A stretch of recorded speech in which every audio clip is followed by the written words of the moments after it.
नमस्कार, news point लेकर हाजिर हूं मैं राजीव। दोस्तों, देश में इस समय सियासी तूफान मचा हुआ है। वैसे तो चुनाव का माहौल है, आप जानते हैं, और चुनाव की घोषणा 16 मार्च को हुई थी। उसके बाद से माहौल गरमाया हुआ है, इसलिए राजनीतिक गतिविधियां तेज होना स्वाभाविक है। लेकिन इस बार सियासी लहरें नहीं उठ रही हैं, बल्कि तूफान का माहौल बना हुआ है और ऐसा लग रहा है कि इस बार के तूफान में कई बड़े उलटफेर हो सकते हैं। जी हां, मैं बात कर रहा हूं उस सियासी तूफान की जो इलेक्टोरल बॉन्ड और ईडी यानी एनफोर्समेंट डायरेक्टरेट की कार्रवाइयों से आया है। देश में इस बार भ्रष्टाचार के मुद्दे ने चुनावों के दौरान खूब तूल पकड़ लिया है। 10 साल पहले भी भ्रष्टाचार का मुद्दा खड़ा करके यूपीए सरकार को हटाया गया था। आपको याद होगा, 2014 की बात कर रहा हूं। हालांकि उस भ्रष्टाचार यानी 2G घोटाले में कुछ नहीं था, यह अब साबित हो चुका है। मगर इस बार भ्रष्टाचार का मुद्दा जुड़ा हुआ है, इस चुनाव से जुड़ा हुआ है। इलेक्टोरल बॉन्ड, शराब घोटाला और ईडी की कार्रवाई से, और इसमें सत्तारूढ़ बीजेपी बुरी तरह से फंसी हुई दिखाई दे रही है। आप कहेंगे भ्रष्टाचार की बात तो प्रधानमंत्री नरेंद्र मोदी विपक्षियों के लिए करते हैं, लेकिन हम यहां ईडी या सीबीआई, आईटी या इलेक्टोरल बॉन्ड या शराब घोटाला, इन सब के बीच इन सब के तार को क्यों नरेंद्र मोदी जी की सरकार से जोड़ रहे हैं? आइए उस पर चर्चा करेंगे, क्योंकि यहां बुरी तरह से बीजेपी फंसी हुई दिख रही है। इलेक्टोरल बॉन्ड के मुद्दे पर सुप्रीम कोर्ट ने 15 फरवरी को बड़ा फैसला सुनाते हुए इसे असंवैधानिक करार दिया था। याद कीजिए, 15 फरवरी। लेकिन प्रधानमंत्री नरेंद्र मोदी ने हाल ही में एक तमिल चैनल को दिए इंटरव्यू में कहा है कि नाचने वालों को पछताना पड़ेगा। जी हां, प्रधानमंत्री नरेंद्र मोदी ने साफ साफ एक तमिल चैनल को इंटरव्यू देते हुए कहा कि नाचने वालों को, इलेक्टोरल बॉन्ड पर नाचने वालों को पछताना पड़ेगा। उन्होंने इलेक्टोरल बॉन्ड को गलत नहीं माना, बल्कि इसमें कुछ खामियां मानी। यानी मोदी अब भी इलेक्टोरल बॉन्ड की हिमायत करते दिख रहे हैं, जबकि इसमें भ्रष्टाचार की बू आ रही है। मोदी जिस तरह इलेक्टोरल बॉन्ड को अब भी सही मान रहे हैं, उससे वो भ्रष्टाचार के खिलाफ अपनी ही कथित लड़ाई को कमजोर कर रहे हैं।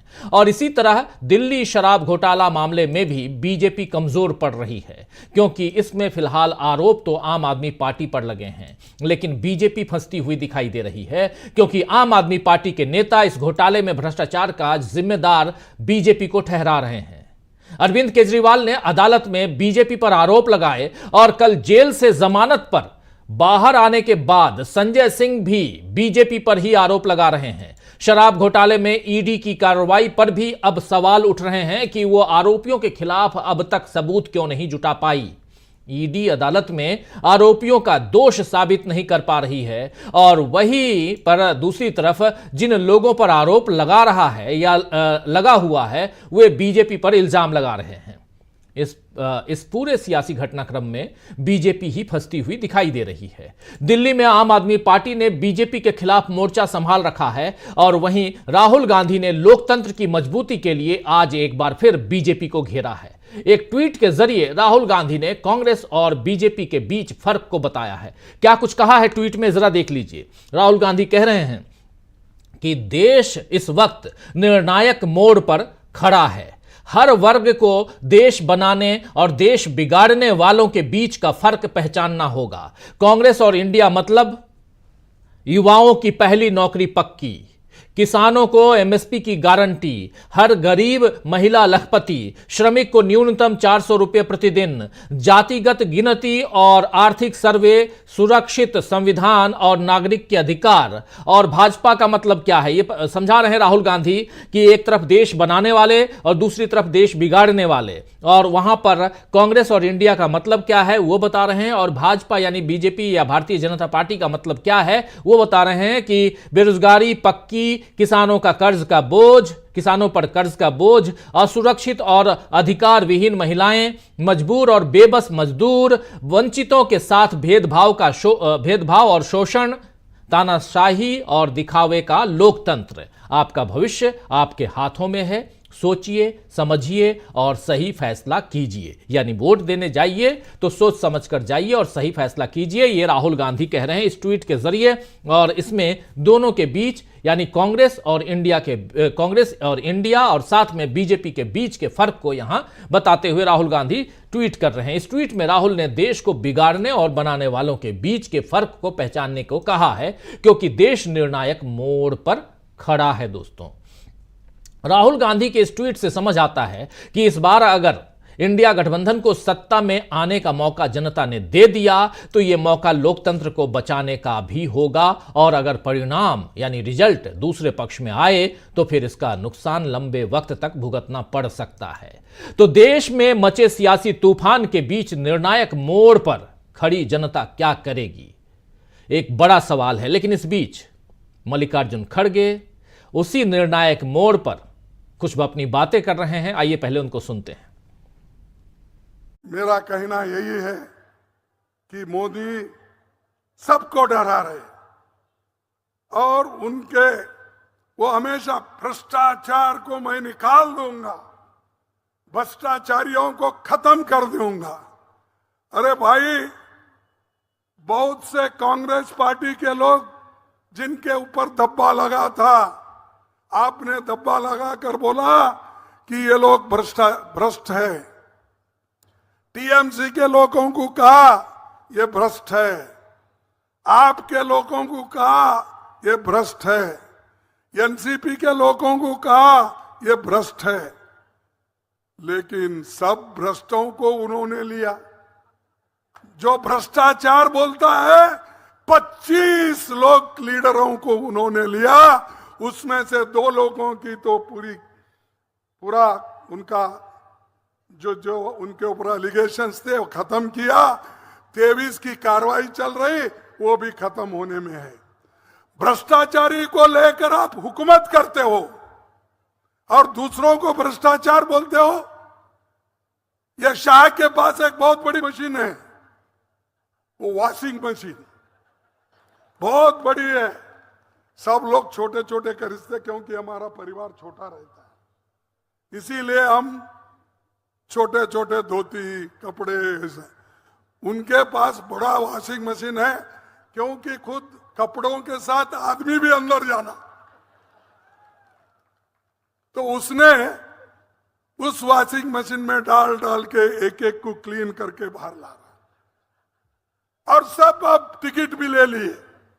अरे भाई, जब तक हमारे तो सुन रहे थे आप यहां मल्लिकार्जुन खड़गे अपनी बात और भ्रष्टाचार की बात कर रहे हैं, और प्रधानमंत्री नरेंद्र मोदी इसी भ्रष्टाचार के नाम पर विपक्ष को कहीं ना कहीं घेरने की कोशिश कर रहे हैं। लेकिन क्या प्रधानमंत्री नरेंद्र मोदी खुद ही घिरे हुए हैं? आज प्रधानमंत्री नरेंद्र मोदी थे बिहार के जम्मू में, और एक मंच पे वहीं बिहार के मुख्यमंत्री नीतीश कुमार भी थे, और नीतीश कुमार अपनी सफाई देते हुए बहुत कुछ ऐसी बातें कह जाते हैं जो सुनकर कई लोग हंस पड़ते हैं। लेकिन नीतीश कुमार ने कहा क्या, आइए जरा सुन लेते हैं। नीतीश बाबू बिहार के जमुई में मंच पे बैठे प्रधानमंत्री नरेंद्र मोदी, मंच पर बैठे और भी दूसरे नेता, चिराग पासवान भी, लेकिन क्योंकि वो एरिया जो है वो चिराग पासवान का है। और क्या कुछ कह रहे हैं नीतीश कुमार, जरा सुनिए और थोड़ा मुस्कुराइए। सुनिए जरा।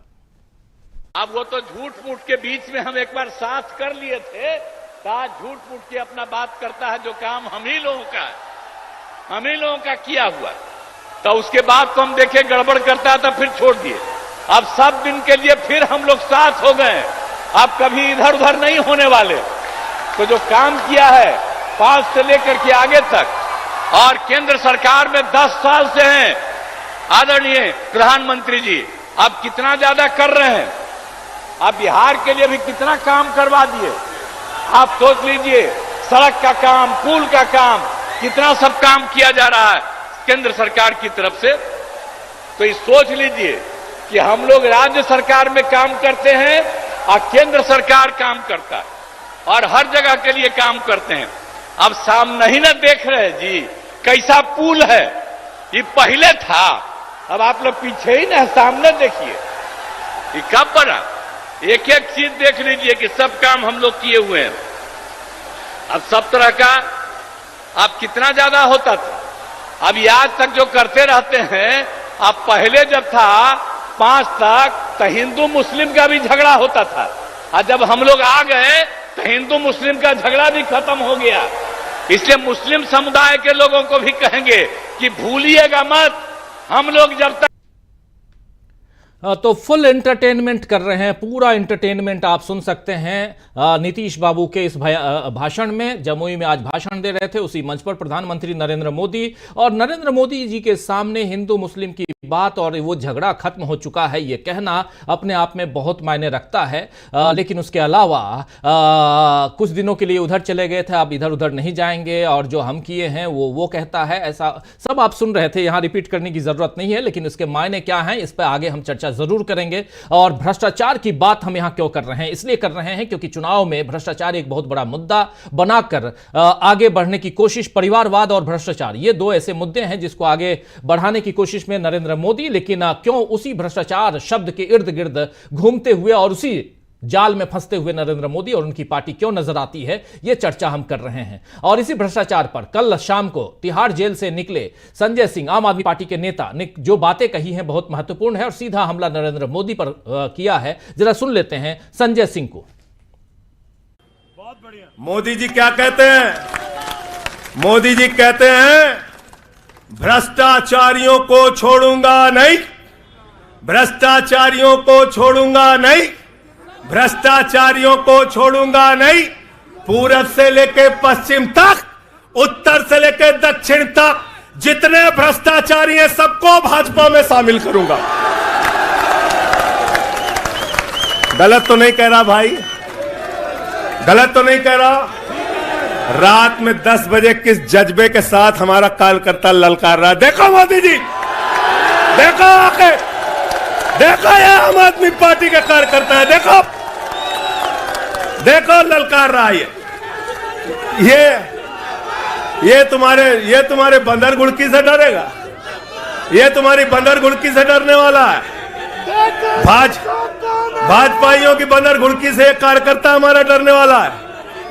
लाठी चलाओगे ना, लाठी चलाओगे, तुम्हारे पास जितनी मजबूत लाठी है उससे मजबूत हमारे कंधे हैं, उससे मजबूत हमारे सीने हैं, उससे मजबूत आम आदमी पार्टी का एक एक कार्यकर्ता का जज्बा है। लाठी चलाओगे। कहते हैं भ्रष्टाचारियों को नहीं छोड़ूंगा, एक एक भ्रष्टाचारी को शामिल करूंगा।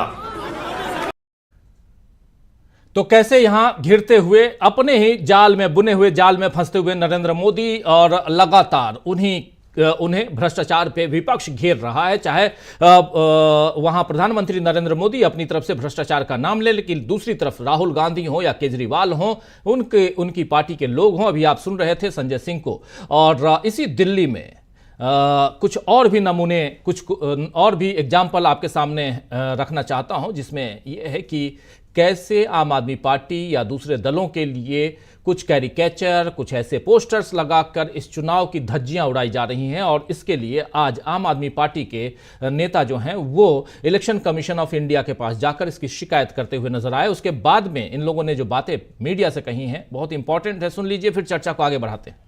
आतिशी को सुनते। क्या शिकायत की थी और क्या आपने मांग की है, क्या आश्वासन मिला? देखिए, भारतीय जनता पार्टी ने पूरी दिल्ली में कई आपत्तिजनक पोस्टर लगाए हैं। यहाँ तक कि कुछ पोस्टर्स में उन्होंने दिल्ली के मुख्यमंत्री अरविंद केजरीवाल जी की फोटो तक का उपयोग किया। हमने, हमारी लीगल टीम ने 6 दिन पहले इन आपत्तिजनक होर्डिंग्स की शिकायत की और आज हम सीईओ दिल्ली से मिलकर आए हैं। ये हमारे लिए बहुत चिंता का विषय है कि 6 दिन बीत गए हैं लेकिन अभी तक भारतीय जनता पार्टी के आपत्तिजनक होर्डिंग्स पे, पोस्टर्स पर कोई एक्शन नहीं हुआ। ये इसलिए भी चिंता का विषय है क्योंकि आज के दिन जो चुनाव हो रहा है, जो लोकसभा चुनाव हो रहा है, उसमें लेवल प्लेइंग फील्ड पर बहुत सवाल उठ रहे हैं। नंबर 1, इस देश के इतिहास में पहली बार हुआ है कि चुनाव की घोषणा के बाद एक सिटिंग मुख्यमंत्री, एक राष्ट्रीय पार्टी के राष्ट्रीय कन्वीनर को गिरफ्तार कर दिया गया। ये इस देश के इतिहास में पहली बार हुआ है कि एक ऑपोजिशन पार्टी, एक प्रमुख ऑपोजिशन पार्टी के बैंक अकाउंट को फ्रीज कर दिया गया। ये इस देश के इतिहास में पहली बार हुआ है कि चुनाव के दौरान income tax department political parties को नोटिसेस भेजा। ये पहली बार हुआ है कि चुनाव के दौरान 4 दिन तक आम आदमी पार्टी के ऑफिस को सिक्योरिटी के नाम से वहां पर बैरिकेड से बंद कर दिया जाता है। तो आज तो आप सुन रहे थे अभी आतिशी को इलेक्शन कमीशन ऑफ इंडिया से निकलकर अपना नोटिस देकर उनसे बात कर गुहार लगाकर निकलने के बाद मीडिया से जो बात कर रही हैं, देखिए इनकी बातों पर गौर फरमाइए। तो अब लगातार चाहे आम आदमी पार्टी हो, चाहे कांग्रेस पार्टी हो या दूसरे दल हों, इंडिया की बात करते हैं, नेताओं की बात करते हैं, अपने घटक दलों की बात करते हैं और यहां ये भी करती हुई नजर आ रही हैं। आपने सुना कि आईटी यानी इनकम टैक्स डिपार्टमेंट ने कैसे नेताओं को, राजनीतिक दलों को नोटिस इस वक्त भेजना शुरू कर दिया है। ये सारी बातें क्या कहलाती हैं? इसलिए क्योंकि एकजुटता यहां दिखाई दे रही है और खासकर अरविंद केजरीवाल की गिरफ्तारी के बाद से ये एकजुटता और मजबूती के साथ दिखाई दे रही है। लेकिन इन सबके बीच प्रधानमंत्री नरेंद्र मोदी जिस नैरेटिव को सेट करने की कोशिश कर रहे हैं, क्या उसी नैरेटिव में वो फंस गए हैं? क्या बीजेपी की जड़ें इस तूफान में उखड़ेंगी? क्या भ्रष्टाचार का मुद्दा इस बार जीत या हार में निर्णायक फैक्टर बनेगा? आज इसी पर चर्चा करेंगे और इसी भ्रष्टाचार के मुद्दे पर कैसे बुरे फंसे हुए नरेंद्र मोदी, ये भी आज समझेंगे। और चुनाव के पहले देश में जो सियासी तूफान मचा हुआ है, इस पर चर्चा करेंगे। आइए, हमारे साथ कुछ वरिष्ठ साथी जुड़े हुए हैं, उन सबसे पहले आपका परिचय करवाता हूं और आगे बढ़ते हैं। देखिए, इस वक्त हमारे साथ 6 वरिष्ठ साथी जुड़े हुए हैं। प्रेम कुमार जी हमारे साथ हैं, प्रोफेसर रविकांत जी हमारे साथ हैं, डॉक्टर प्रकाश हिंदुस्तानी जी हमारे साथ में हैं, हमारे साथ प्रशांत टंडन जी हैं, डॉक्टर दीपक पाचपोर जी हैं और अमलेंदु उपाध्याय जी हैं। आप सभी का स्वागत है, इस्तकबाल आप तमाम दोस्तों, साथी, शुभचिंतक आप सबका जो अब तक जुड़ चुके हैं, जो जुड़ने वाले इस कार्यक्रम में। सीधा प्रोफेसर रविकांत जी आपके पास आना चाहता हूं। बहुत सारे मामले, बहुत सारी बातें, भ्रष्टाचार का मुद्दा, इस मुद्दे को लगातार प्रधानमंत्री नरेंद्र मोदी कह रहे हैं, जिनके ऊपर भी भ्रष्टाचार की बात की प्रधानमंत्री ने, जिसका भी किसी मंच से नाम लिया, अगले ही कुछ दिनों में वो उनकी पार्टी में नजर आता है। आखिर क्या यह फैक्टर है, कौन सा फैक्टर है कि आप जिसका नाम लेते हैं, याद कीजिए हमारे साथी जुड़े हुए हैं उधर मध्य प्रदेश से, इंदौर से, लेकिन भोपाल की एक रैली में, चुनाव की रैली में प्रधानमंत्री नरेंद्र मोदी अजीत पवार का नाम ले रहे थे और कुछ दिनों बाद, कुछ महीने बाद अजीत पवार जो हैं वो आ गए इनके खेमे में। अभी कल ही इंडियन एक्सप्रेस ने एक लंबी चौड़ी रिपोर्ट छापी है, 25 नेताओं के उसमें नाम छापे हैं, जिनमें से 23 तो बिल्कुल पाक साफ निकल गए। तो ये सब जो है, ये क्या लोगों तक, आम जनता तक ये बातें नहीं पहुंच रही होंगी?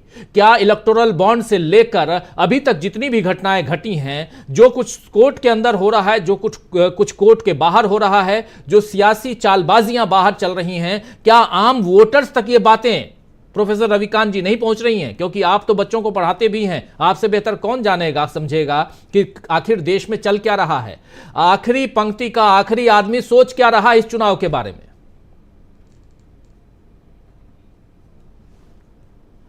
को छुपाने के लिए ये सारी कसरत कर रहे हैं।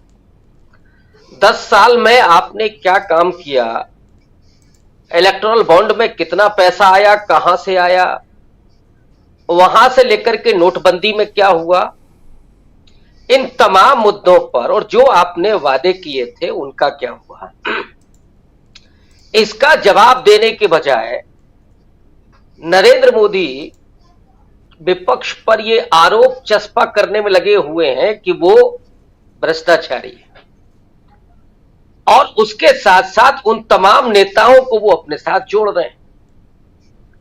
और इस पूरी कसरत में गोदी मीडिया उनका लगातार साथ दे रही है और एक नैरेटिव ये खड़ा किया जा रहा है कि देखिए विपक्ष मजबूती के साथ खड़ा ही नहीं हो पा रहा है, चुनाव ही नहीं लड़ पा रहा। तो इस पाप में वो तमाम भागीदार हैं, चाहे वो मीडिया हो, यहां तक कि चुनाव आयोग। अगर चुनाव लड़ने की परिस्थितियां सबके लिए बराबर नहीं है तो काहे का चुनाव? फिर तो अच्छा है आप टॉस ही कर लीजिए घर बैठ करके जी। अगर आपको चुनाव का केवल प्रहसन करना है। और राजीव जी, ये देश जब बना, उस पूरी निर्माण प्रक्रिया में देश की लोकतांत्रिक और संवैधानिक संस्थाएं बड़ा मजबूती के साथ, नेहरू से लेकर के और लाल बहादुर शास्त्री होते हुए तमाम लोगों ने उनको बहुत मजबूत बनाया। टीएन शेषन जैसे मुख्य चुनाव आयुक्त इस देश ने देखे, लेकिन अब ऐसे लगता है कि चुनाव आयोग तो रेंग रहा है। अगर उसको कहा जाता है कि आप बैठ जाइए तो वो लेट जाता है। जहां ये परिस्थितियां हो वहां आप डेमोक्रेसी की तो उम्मीद नहीं कर सकते। मेरा थोड़ा सवाल विपक्ष से भी है। विपक्ष को मोदी के जाल में नहीं फंसना चाहिए कि वो जो भ्रष्टाचार का लेवल चस्पाना करना चाहते हैं, केवल भ्रष्टाचार पर जवाब नहीं देना है। क्योंकि जो आपने सवाल पूछा कि अंतिम व्यक्ति क्या सोच रहा है, जी। आपने बहुत सारे मीम्स देखे होंगे, बहुत सारे वीडियो देखे होंगे। राजीव जी, बहुत निचले स्तर तक, माने गांव के स्तर तक ये बात पहुंच गई है कि ईडी और सीबीआई का क्या इस्तेमाल हो रहा है इस देश में। सरकार विपक्ष को डराने के लिए, तोड़ने के लिए ईडी और सीबीआई का इस्तेमाल कर रही है। ये अब हर व्यक्ति लगभग जान गया। ऐसे में विपक्ष को लोकतंत्र बचाने के लिए संविधान में असल में ताकत क्या दी गई है, नागरिकों को, दलितों को, पिछड़ों को, अल्पसंख्यकों को, महिलाओं को, और इसके लिए विपक्ष का एजेंडा क्या है, इस पर बात करनी चाहिए। ये जो गद्दार हैं, जो पार्टी छोड़ करके जा रहे हैं या जिन पर भ्रष्टाचार के आरोप लगे, मैं तो इनको गद्दार ही मानता हूं। ये संजय सिंह क्यों नहीं गए? मनीष सिसोदिया क्यों नहीं गए? आरोप तो और भी लोगों पर है, कांग्रेस में बहुत सारे लोगों पर आरोप है, लेकिन वो क्यों नहीं गए? क्योंकि वो गद्दार नहीं। जो गद्दार है वो जा रहे हैं। ये विपक्ष को बताना चाहिए। और मुझे लगता है कि इस देश का जो अवाम है, इस देश का जो लोकमानस है, वो गद्दार को कभी माफ नहीं करता। भ्रष्टाचार का तो सबको पता है कि राजनीति में आरोप आप कभी भी लगा, आप सत्ता में रहे, किसी पर भी आरोप लगाइए। ईडी ने जितने भी मामले अभी तक दर्ज किए हैं, उसमें से महज 5% मामलों में पुख्ता तौर पर बात पहुंची है और उस पर न्यायिक फैसला हुआ है। 95% केस ऐसे हैं जो निर्णायक मोड़ तक पहुंचे ही नहीं। आरोप लगाना तो बेहद आसान है, लेकिन गद्दारों को यह देश माफ नहीं करता है। और एक ऐसे नाजुक वक्त में जब एक पूरा तानाशाही का तंत्र खड़ा किया गया, नौजवानों के पास रोजगार नहीं हो, उन्हें लाठियां मारी जा रही हो और मजाक किया जा रहा, उन्हें मुंह चढ़ाया जा रहा हो कि तुम्हें जो करना है कर लेना, रोजगार तो हम नहीं देंगे और चुन करके भी हम आएंगे।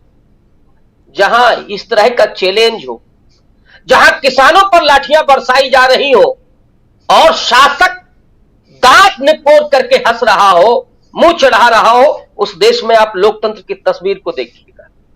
जहां आदिवासियों के मुंह पर पेशाब की जा रही हो और वो तमाशा दिखा रहा हो कि देखिए हमने एक आदिवासी महिला को राष्ट्रपति बना दिया। वो कितना सम्मान करता है आदिवासियों का। तो जरूरत इस बात की है कि भले ही उस भाषा में बोला जाए, आप इमोशनल होइए, जरूरत इस चीज की है, लोगों को कनेक्ट करने के लिए असली तस्वीर दिखाने की जरूरत है। वरना ये जो सत्ता तंत्र है वो इस लोकतंत्र को मजाक बनाने पर आमादा है। इसको बचाने की जिम्मेदारी इस विपक्ष पर है, उस मीडिया की है जो मीडिया घुंघरू बांध करके मोदी के सामने नाच नहीं रहा है, जो अपनी डिग्निटी को समझता है। उन बुद्धिजीवियों की जिम्मेदारी है जो सोचते हैं समाज के बारे में, जिन्हें रात को नींद नहीं आती, उनकी जिम्मेदारी ये। और ऐसे दौर में लोग बात कर रहे हैं और लोग समझ रहे हैं। सबसे बड़ी बात है कि लोग समझ रहे हैं, बस उसको ताकत देने की जरूरत है। विपक्ष को यह करना चाहिए और मुझे लगता है कि लोग तो फैसला लेने के तैयार बैठे। ये सिर्फ विपक्ष को ही नहीं डरा रहे हैं, लोगों को भी डराने की कोशिश कर रहे हैं। लोगों के साथ राहुल गांधी की तरह खड़े होने की जरूरत है, जैसे वो अपनी दोनों यात्राओं में खड़े रहे। अगर लोगों के साथ खड़े रहेंगे तो लोग तो जवाब देने की तैयारी कर चुके हैं और वो आपको दिखाई पड़ेगा 4 जून को कि लोग क्या फैसला करते हैं। बिल्कुल बिल्कुल, 4 जून को बहुत कुछ पता चलेगा कि आखिर लोग क्या फैसला करते हैं। और आज से ठीक, क्योंकि आज 4 अप्रैल है और आज से ठीक 2 महीने बाद 4 जून इसी वक्त शाम 7 बजे जब हम कार्यक्रम करेंगे, न्यूज पॉइंट करेंगे, तो किसकी सरकार बन रही है इसकी चर्चा उस वक्त करेंगे। और थोड़ी सी चर्चा हमने आज से ही शुरुआत की है पॉडकास्ट की, और उस पॉडकास्ट का अभी से थोड़ी देर पहले आप लोगों ने पहला एपिसोड देखा है हमारे और प्रशांत टंडन जी के साथ। उसको आप चाहें तो वीडियो अपलोडेड है, आप देख सकते हैं उसको। तो पॉडकास्ट में भी हमने यही चर्चा की है, जरा उसको आप बाद में देखिएगा। लेकिन यहां जो चर्चा कर रहे हैं बहुत महत्वपूर्ण चर्चा, हमारे साथ प्रेम कुमार जी हैं जुड़े हुए, शायद वीडियो स्टिल दिखाई दे रहा है, नहीं है, लेकिन डॉक्टर प्रकाश हिंदुस्तानी जी आपके पास आना चाहता हूं। अभी जिक्र कर रहा था मैं कि आपके उसी मध्य प्रदेश में नरेंद्र मोदी जी नाम लेते हैं कई ऐसे नेताओं का जिनके ऊपर भ्रष्टाचार का आरोप है, लेकिन उसी मध्य प्रदेश की राजधानी भोपाल में बहुत कुछ उस समय उस दिन बोलते हैं प्रधानमंत्री, लेकिन कुछ महीनों बाद जिनका नाम लेते हैं वो उनकी पार्टी में आ जाते हैं, पाक साफ हो जाते हैं। ऐसी एक लंबी फहरिस्त कल ही छापी गई है अखबार में, इंडियन एक्सप्रेस में, और उसके बाद तहलका मचा हुआ है। लेकिन सवाल यहां यह है कि क्या भ्रष्टाचार एक बहुत बड़ा मुद्दा है इस चुनाव में, और क्या इस भ्रष्टाचार के इर्द गिर्द अगर बात निकली है तो दूर तक चली गई है। अरविंद केजरीवाल की गिरफ्तारी के बाद तो मामला और भी बहुत दूर तक जा चुका है। क्या इस भ्रष्टाचार के नाम पर नरेंद्र मोदी विपक्ष को यहां बैकफुट पर ला सकते हैं या खुद ही बैकफुट पर नजर आते हैं, कैसे देखा जाए? डॉक्टर प्रकाश हिंदुस्तानी जी। फिलवक्त तो प्रधानमंत्री नरेंद्र मोदी को अपनी छवि बचाने की चिंता बहुत ज्यादा होगी, और छवि बचाने की चिंता इसलिए भी है कि जो बात संजय सिंह ने कल कही उसी बात की बार बार पुष्टि होती कि खुशबू सुंदर जो मोदी जी को गाली देती थी, मोदी जी के साथ गई तो बहुत अच्छी हो गई, पवित्र हो गई। ज्योतिरादित्य सिंधिया मध्य प्रदेश के नेता हैं, वो हमेशा कांग्रेस में रहते हुए बीजेपी को कोसते थे, संघ की बात करते थे, लेकिन वो संघ में चले गए। कपिल मिश्रा संघ में चले गए, बीजेपी की शरण में चले गए तो ठीक हो गए। शाजिया इल्मी, गौरव भाटिया, शहला रशीद, सारे लोग धीरे धीरे करके चले गए, चाहे जयंत चौधरी हो और बॉक्सर विजेंद्र हो। तो जो लोग बीजेपी की शरण में जाते हैं वे पवित्र हो जाते हैं। और ये बात भी लोगों को पता है कि उस मध्य प्रदेश में जहां सचिवालय में आग लगना एक आम बात हो गई, हर साल आग लगती है, और आग ऐसी कि 31-31 घंटे तक आग जलती रहती है, और वो कौन से दस्तावेज जलते हैं, ये बात गंभीर है। सोचने वाली बात है कि सचिवालय की बिल्डिंग में ही आग क्यों लगती है, और वो सचिवालय की बिल्डिंग जिसमें सुरक्षा के पूरे इंतजाम हैं, जहां अग्निशमन की पूरी व्यवस्था है, और बार बार अलग अलग भवनों में आग लगती है, अलग अलग उन्हीं दफ्तरों में आग लगती है जहां सबसे संजीदगी से लेकर फैसलों की फाइलें होती हैं। व्यापक घोटालों की फाइल है, अब कहाँ है किसी को पता नहीं। तो मध्य प्रदेश में इन सब बातों की बहुत ज्यादा चिंता है लोगों को कि आखिर होता क्या है। जिस तरीके से व्यापक घोटाले हुए, दूसरे तमाम घोटाले हुए, दोषियों को बख्श दिया गया और निरपराधी लोग, नौजवान जेल में बंद हैं। 5 दर्जन से ज्यादा आत्महत्याएं हो जाती है, लेकिन दोषी नहीं पकड़े जाते। तो ये सारी चीजें अब मतदाताओं के मन में चुभ रही हैं। दूसरी बात है कि जिस मध्य प्रदेश में शिवराज सिंह चौहान 29 में से 29 सीटें लाने की बात करते थे, वहां कई सीटों पर बीजेपी को बचाव की मुद्रा अपनानी पड़ रही है, और बीजेपी को लगता है कि कहीं उसकी मुश्किलें बढ़ न जाए। सवाल यह है कि मध्य प्रदेश को बीजेपी अब तक अपना गढ़ मानती रही है, और उसे लगता है कि अगर मध्य प्रदेश में यह हाल होगा तो आगे जाकर क्या होने वाला है। कर्नाटक और तेलंगाना में जो हो रहा है, बंगाल में जो हो रहा है, महाराष्ट्र में जो हो रहा है, और तमिलनाडु जैसे बड़े राज्य में जो हो रहा है, बंगाल, तो ये सारी चीजें बीजेपी को चिंतित करने के लिए बहुत काफी हैं। और जो आरोप भ्रष्टाचार के लगे हैं प्रधानमंत्री नरेंद्र मोदी की सरकार पर, वैसे आरोप किसी और सरकार पर कभी साबित नहीं हुए। इलेक्टोरल बॉन्ड का ही मुद्दा लीजिए, ये सीधा सीधा भ्रष्टाचार का मामला है, ये चोट वसूली है, दादागिरी से लिया गया हफ्ता वसूली का मामला था। और बीजेपी इल्जाम लगा रही है दूसरों पर, यानी मामला वही है कि चोर सबसे आगे दौड़ रहा है और चिल्ला रहा है कि चोर चोर भागो भागो, पुलिस पकड़ो चोर को, और भीड़ उस चोर के साथ है और चोर को तलाशा जा रहा है। तो वही दृश्य मध्य प्रदेश में देखने को आ रहा है। और ये सारी चीजें हैं जिससे लगता है कि 2 महीने पहले जिस तरह की बातें मोदी करते थे, माननीय प्रधानमंत्री का जो आत्मविश्वास था, वो लगता है कि आत्मविश्वास अब गिरता जा रहा है।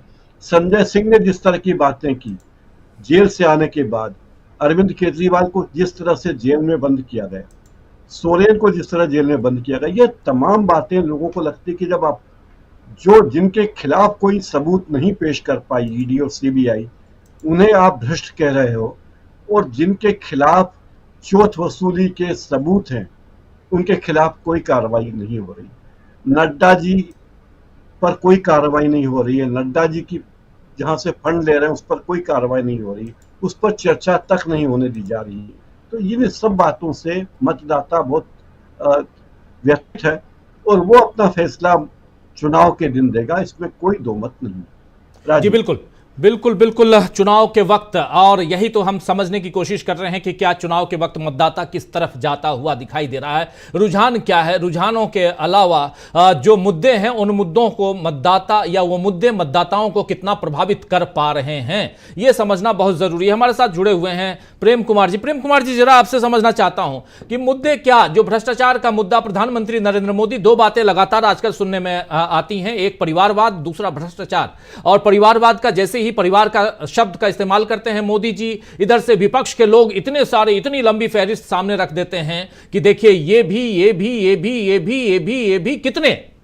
सब तो आपके यहां आपकी पार्टी से चुनाव लड़ रहे हैं। तो परिवारवाद की बात तो आप कीजिए ही मत, यानी जिसका घर शीशे का हो वो दूसरों के घर पर पत्थर नहीं मारा करता, ये हमने सुना है, आपने भी सुना है।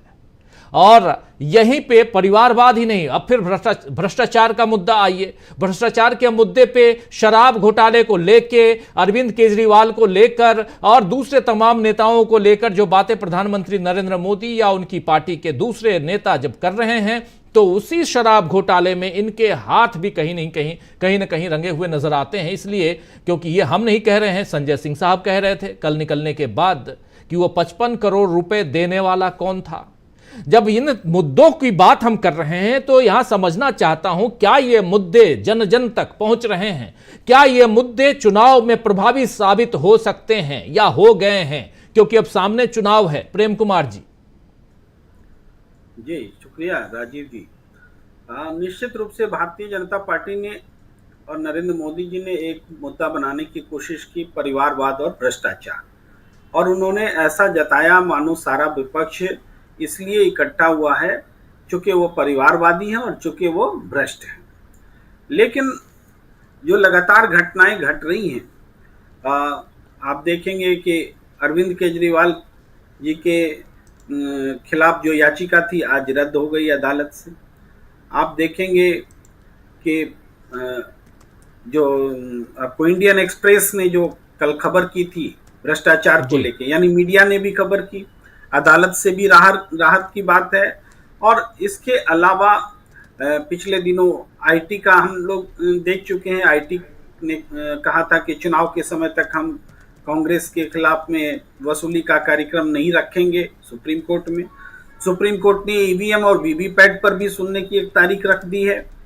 तो इन सब चीजों को देखते हुए एक उम्मीद जगी है कि जो भ्रष्टाचार शासन की ओर से हुआ है, जिसको छिपाने की लगातार कोशिश हुई है और उल्टे विपक्ष के माथे पर जिसको मढ़ा जा रहा है, वो वास्तव में उस भ्रष्टाचार को सामने लाना ज्यादा जरूरी है, ज्यादा गंभीर है। और परिवारवाद जैसी बात तो भारतीय राजनीति में टिकती नहीं है, इसको गलत रूप से पेश ही किया जाता है हमेशा। और आज भी बिहार में नरेंद्र मोदी जी पहुंचे हैं तो उनके सारे उम्मीदवार परिवारवादी हैं। परिवारवाद चाहे सहयोगी दल के हों, चाहे उनके अपनी पार्टी से हो, इसकी तो पूरी सूची आई हुई है। 14 लोग जो हैं पूरे परिवार के लोग खड़े हैं उनके। तो वो किस मुंह से ऐसा कह सकते हैं? मेरा कहने का मतलब है कि परिवारवाद ये ऐसा मुद्दा नहीं है जो इसमें आज जनता की प्राथमिकता में है। जनता की प्राथमिकता में ये जरूर है कि देश का धन लुटाया जा रहा है और कॉरपोरेट घरानों को फायदा पहुंचाया जा रहा है। रिश्वतखोरी का एक आलम ऐसा है कि जिसमें सत्ताधारी दल आकंठ डूबा है और देश की संवैधानिक संस्थानें जो हैं उसको एक उत्कोच गैंग के रूप में, एक वसूली गैंग के रूप में इस्तेमाल किया जा रहा है। ये सारी बातें आ रही हैं जनता के सामने। अब ये जरूर इस बात की चिंता होती है कि ये सारी बातें क्या उतनी तेजी से फैल रही हैं जितनी तेजी से जनता के बीच फैलनी चाहिए। ये चिंता इसलिए होती है क्योंकि राष्ट्रीय स्तर पर जो हमारा चौथा स्तंभ मीडिया है वो अपने दायित्व का निर्वहन नहीं कर रहा है। अगर अपने दायित्व का निर्वहन कर रहा होता तो आज घोटालों के पर्दाफाश की एक झड़ी लग जाती। तो ये जो कमी है, इसलिए लगता है कि जो उजागर हो भी चुकी हैं, क्या उस बारे में जनता तक बात पहुंची है? तो हम ये निश्चित रूप से कह सकते हैं कि जो पोल खोल खबर होती है उसके फैलने की गति संक्रामक कोरोना से कम नहीं होती है। जैसे कोरोना फैलता है वैसे ही ये पोल, क्योंकि ये भ्रष्टाचार नेगेटिव चीज है ना, इस भ्रष्टाचार के बारे में कोरोना ही की तरह में ये पूरे देश में फैलता है, क्योंकि वो भी नेगेटिव है, वो भी देश को बर्बाद कर गया और भ्रष्टाचार भी देश को बर्बाद कर रहा है। तो भ्रष्टाचार के बारे में जनता के बीच में तेजी से जानकारी फैलती है। तो हमें लगता है कि निश्चित रूप से जो बात छिपाने की कोशिश नरेंद्र मोदी जी कर रहे हैं और आक्रामकता में वो छिपाने की कोशिश कर रहे हैं, वो अपने आप उस मुद्दे को बड़ा बना रहे हैं जिसको वास्तव में वो छिपाना चाहते हैं। वो अच्छा है भ्रष्टाचार के मुद्दे पर ही बात हो और भ्रष्टाचार में जिनको आप संरक्षण दे रहे हैं, आप कह रहे हैं कि संजय सिंह ने बहुत अच्छा कहा, आपने बाइट सुनाई कि भ्रष्टाचार को भगाऊंगा और सबको अपने साथ लाऊंगा। उस हिसाब से भ्रष्टाचारियों को अपने साथ जोड़ रहे हैं। इसके अलावा एक और काम जो नॉन इशू की तरफ में जो ले जाती है मीडिया, ले जाता है, वो है कि कांग्रेस से गौरव वल्लभ ने छोड़ दिया, कांग्रेस से मुंबई में वो उसने एक नेता ने छोड़ दिया, तो पूरे कांग्रेस में भगम भाग मची है। लेकिन गौरव वल्लभ जमशेदपुर हारे, गौरव वल्लभ उदयपुर हारे, गौरव वल्लभ को कल लग गया कि अब टिकट लोकसभा में नहीं मिल रहा है, तो वो सनातनी हो गए। तो आज सनातनी कौन है? जिनको जो नरेंद्र मोदी जी को विष्णु का अवतार समझने लगता है, मानने लगता है, वही सनातनी है। और तो सनातनी की कोई परिभाषा नहीं है। और ये बात हम नहीं, वो राज ठाकरे कह गए थे बहुत पहले, जो आज बीजेपी के साथ है, वही है। खैर, इससे हम आगे बढ़ते हैं। तो बात यह कि जब चूरू में सांसद कांग्रेस में आते हैं, जब हिसार के सांसद कांग्रेस में आते हैं, जब मुजफ्फरपुर के सांसद कांग्रेस में आते हैं और बीजेपी से आते हैं, ये लोग तो सांसद हैं, वो बीजेपी से कांग्रेस में आ रहे हैं, तो हवा किधर बह रही है सोच समझिए। जिनको टिकट नहीं मिला वो जा रहे हैं कहीं, वो एक अलग बात होती है। लेकिन जब सांसद छोड़ता है, सत्ता पक्ष छोड़कर विपक्ष में जाता है, इसका मतलब है कि हवा सत्ता परिवर्तन की है, नहीं तो कोई सत्ता पक्ष क्यों छोड़ना चाहेगा। और इसलिए हमें लगता है कि सारी चीजें, चाहे अदालत से, चाहे मीडिया से, चाहे संस्थानों से और दूसरी तरीके से राजनीतिक व्यवहारों से, राजनेताओं के व्यवहारों से जो बातें हमें लगती हैं, वो ये लगती है कि परिवर्तन की हवा देश में चल रही है। जी, परिवर्तन की हवा देश में चल रही है, ऐसा लगता है प्रेम कुमार जी को। और इस बात को और जरा आगे बढ़ाएं, लेकिन उससे पहले दो मुद्दे। एक, परिवारवाद, जिसका जिक्र प्रधानमंत्री नरेंद्र मोदी बार बार करते हैं। आज प्रधानमंत्री नरेंद्र मोदी पहुंचने वाले थे, सुबह से इस खबर को प्रचारित किया जा रहा था। बिहार के जमुई पहुंचने वाले थे, लेकिन उससे पहले बिहार के पूर्व उप मुख्यमंत्री तेजस्वी यादव का उसी समय एक ट्वीट आता है, सुबह एक ट्वीट आता है। उस ट्वीट को रखता हूं, आपके सामने लेके आना चाहता हूं। उस ट्वीट में क्या कुछ है, परिवारवाद का ही जिक्र जिक्र करते हुए जो कुछ कह रहे हैं, जरा उसको ले आइए स्क्रीन पे। बहुत इंपॉर्टेंट ट्वीट, लेकिन उसके बाद अभी थोड़ी देर पहले भी उन्होंने एक ट्वीट किया है और इसके मायने समझने की कोशिश करें। और अभी आप गौरव वल्लभ का नाम ले रहे हैं, कुछ एक लोग पिछले दिनों, अभी 2 दिन में 3 नेता, सेकंड लाइन के नेता कांग्रेस पार्टी के छोड़कर बीजेपी में शामिल हो गए, तो उसके क्या मायने हैं ये भी समझेंगे। लेकिन तेजस्वी यादव ने जो सुबह सुबह ट्वीट किया है, उस ट्वीट में क्या कुछ है जरा उसको देखा जाए। बहुत ही इंपॉर्टेंट ट्वीट, जब तक स्क्रीन पे ले आए, मैं उससे पहले मेरे पास है। ये कह रहे हैं, पहले सुबह वाला ट्वीट जो थोड़ा नीचे हटाइए। हाँ, कह रहे हैं प्रधानमंत्री मोदी जी आज बिहार में प्रथम चरण की 4 सीटों का प्रचार करने आएंगे। सुबह लिख रहे हैं ये ट्वीट। चारों सीटों पर विशुद्ध 100% 100% परिवारवादी उम्मीदवार हैं।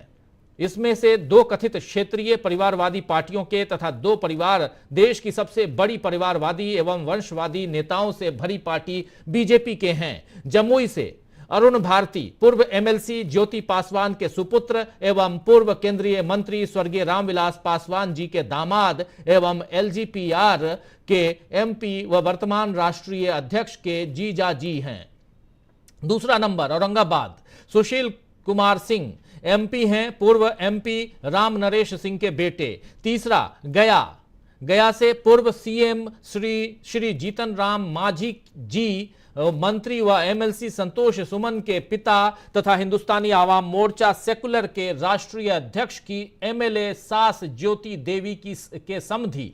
और चौथा नवादा सीट से विवेक ठाकुर एमपी हैं, पूर्व केंद्रीय मंत्री व ex MP Shri CP Thakur ji के बेटे। ये 4 सीटों पे पहले चरण में मतदान होना है बिहार में। इन चारों सीटों पे 100% 100% परिवारवादी उम्मीदवार एनडीए की तरफ से, इसी का जिक्र कर रहे हैं यहां तेजस्वी यादव। देखिए कैसे अपनी ही जाल में फंस रहे हैं नरेंद्र मोदी, उनकी पार्टी। उसका एक नमूना सुबह सुबह पेश करते हैं तेजस्वी यादव। और अभी जब ये पूरा कार्यक्रम खत्म हो जाता है तो अभी तेजस्वी यादव का जो ट्वीट आता है, उस ट्वीट को जरा ले आइए स्क्रीन पे, बहुत महत्वपूर्ण है। इसके अलावा ये पटना साहिब, सासाराम, इन सब का जिक्र तो यहां कर ही रहे हैं। लिख रहे हैं कि ई बिहार है भैया, यहां कुछ भी हो सकेला। ये भोजपुरी में लिख रहे हैं कि ये बिहार है भाई और यहां कुछ भी हो सकता है। आप सभी की जानकारी के लिए बता दूं, प्रधानमंत्री जी ने आज की रैली में एक बार भी परिवारवाद का जिक्र नहीं किया। आशा है अब मेरे टोकने के बाद फिर करेंगे तो फिर हम भी सूची छपवा देंगे। जय हिंद, जय बिहार, #तेजस्वी यादव। ये लिख रहे हैं तेजस्वी यादव कि ये बिहार है, यहां कुछ भी हो सकता है। और प्रधानमंत्री जी ने आज रैली में एक बार भी परिवारवाद का जिक्र नहीं किया है। ये छोटी मोटी बात नहीं। हम क्यों यहां पे ये चर्चा कर रहे हैं, आइए जरा फिर से एक बार चलते हैं।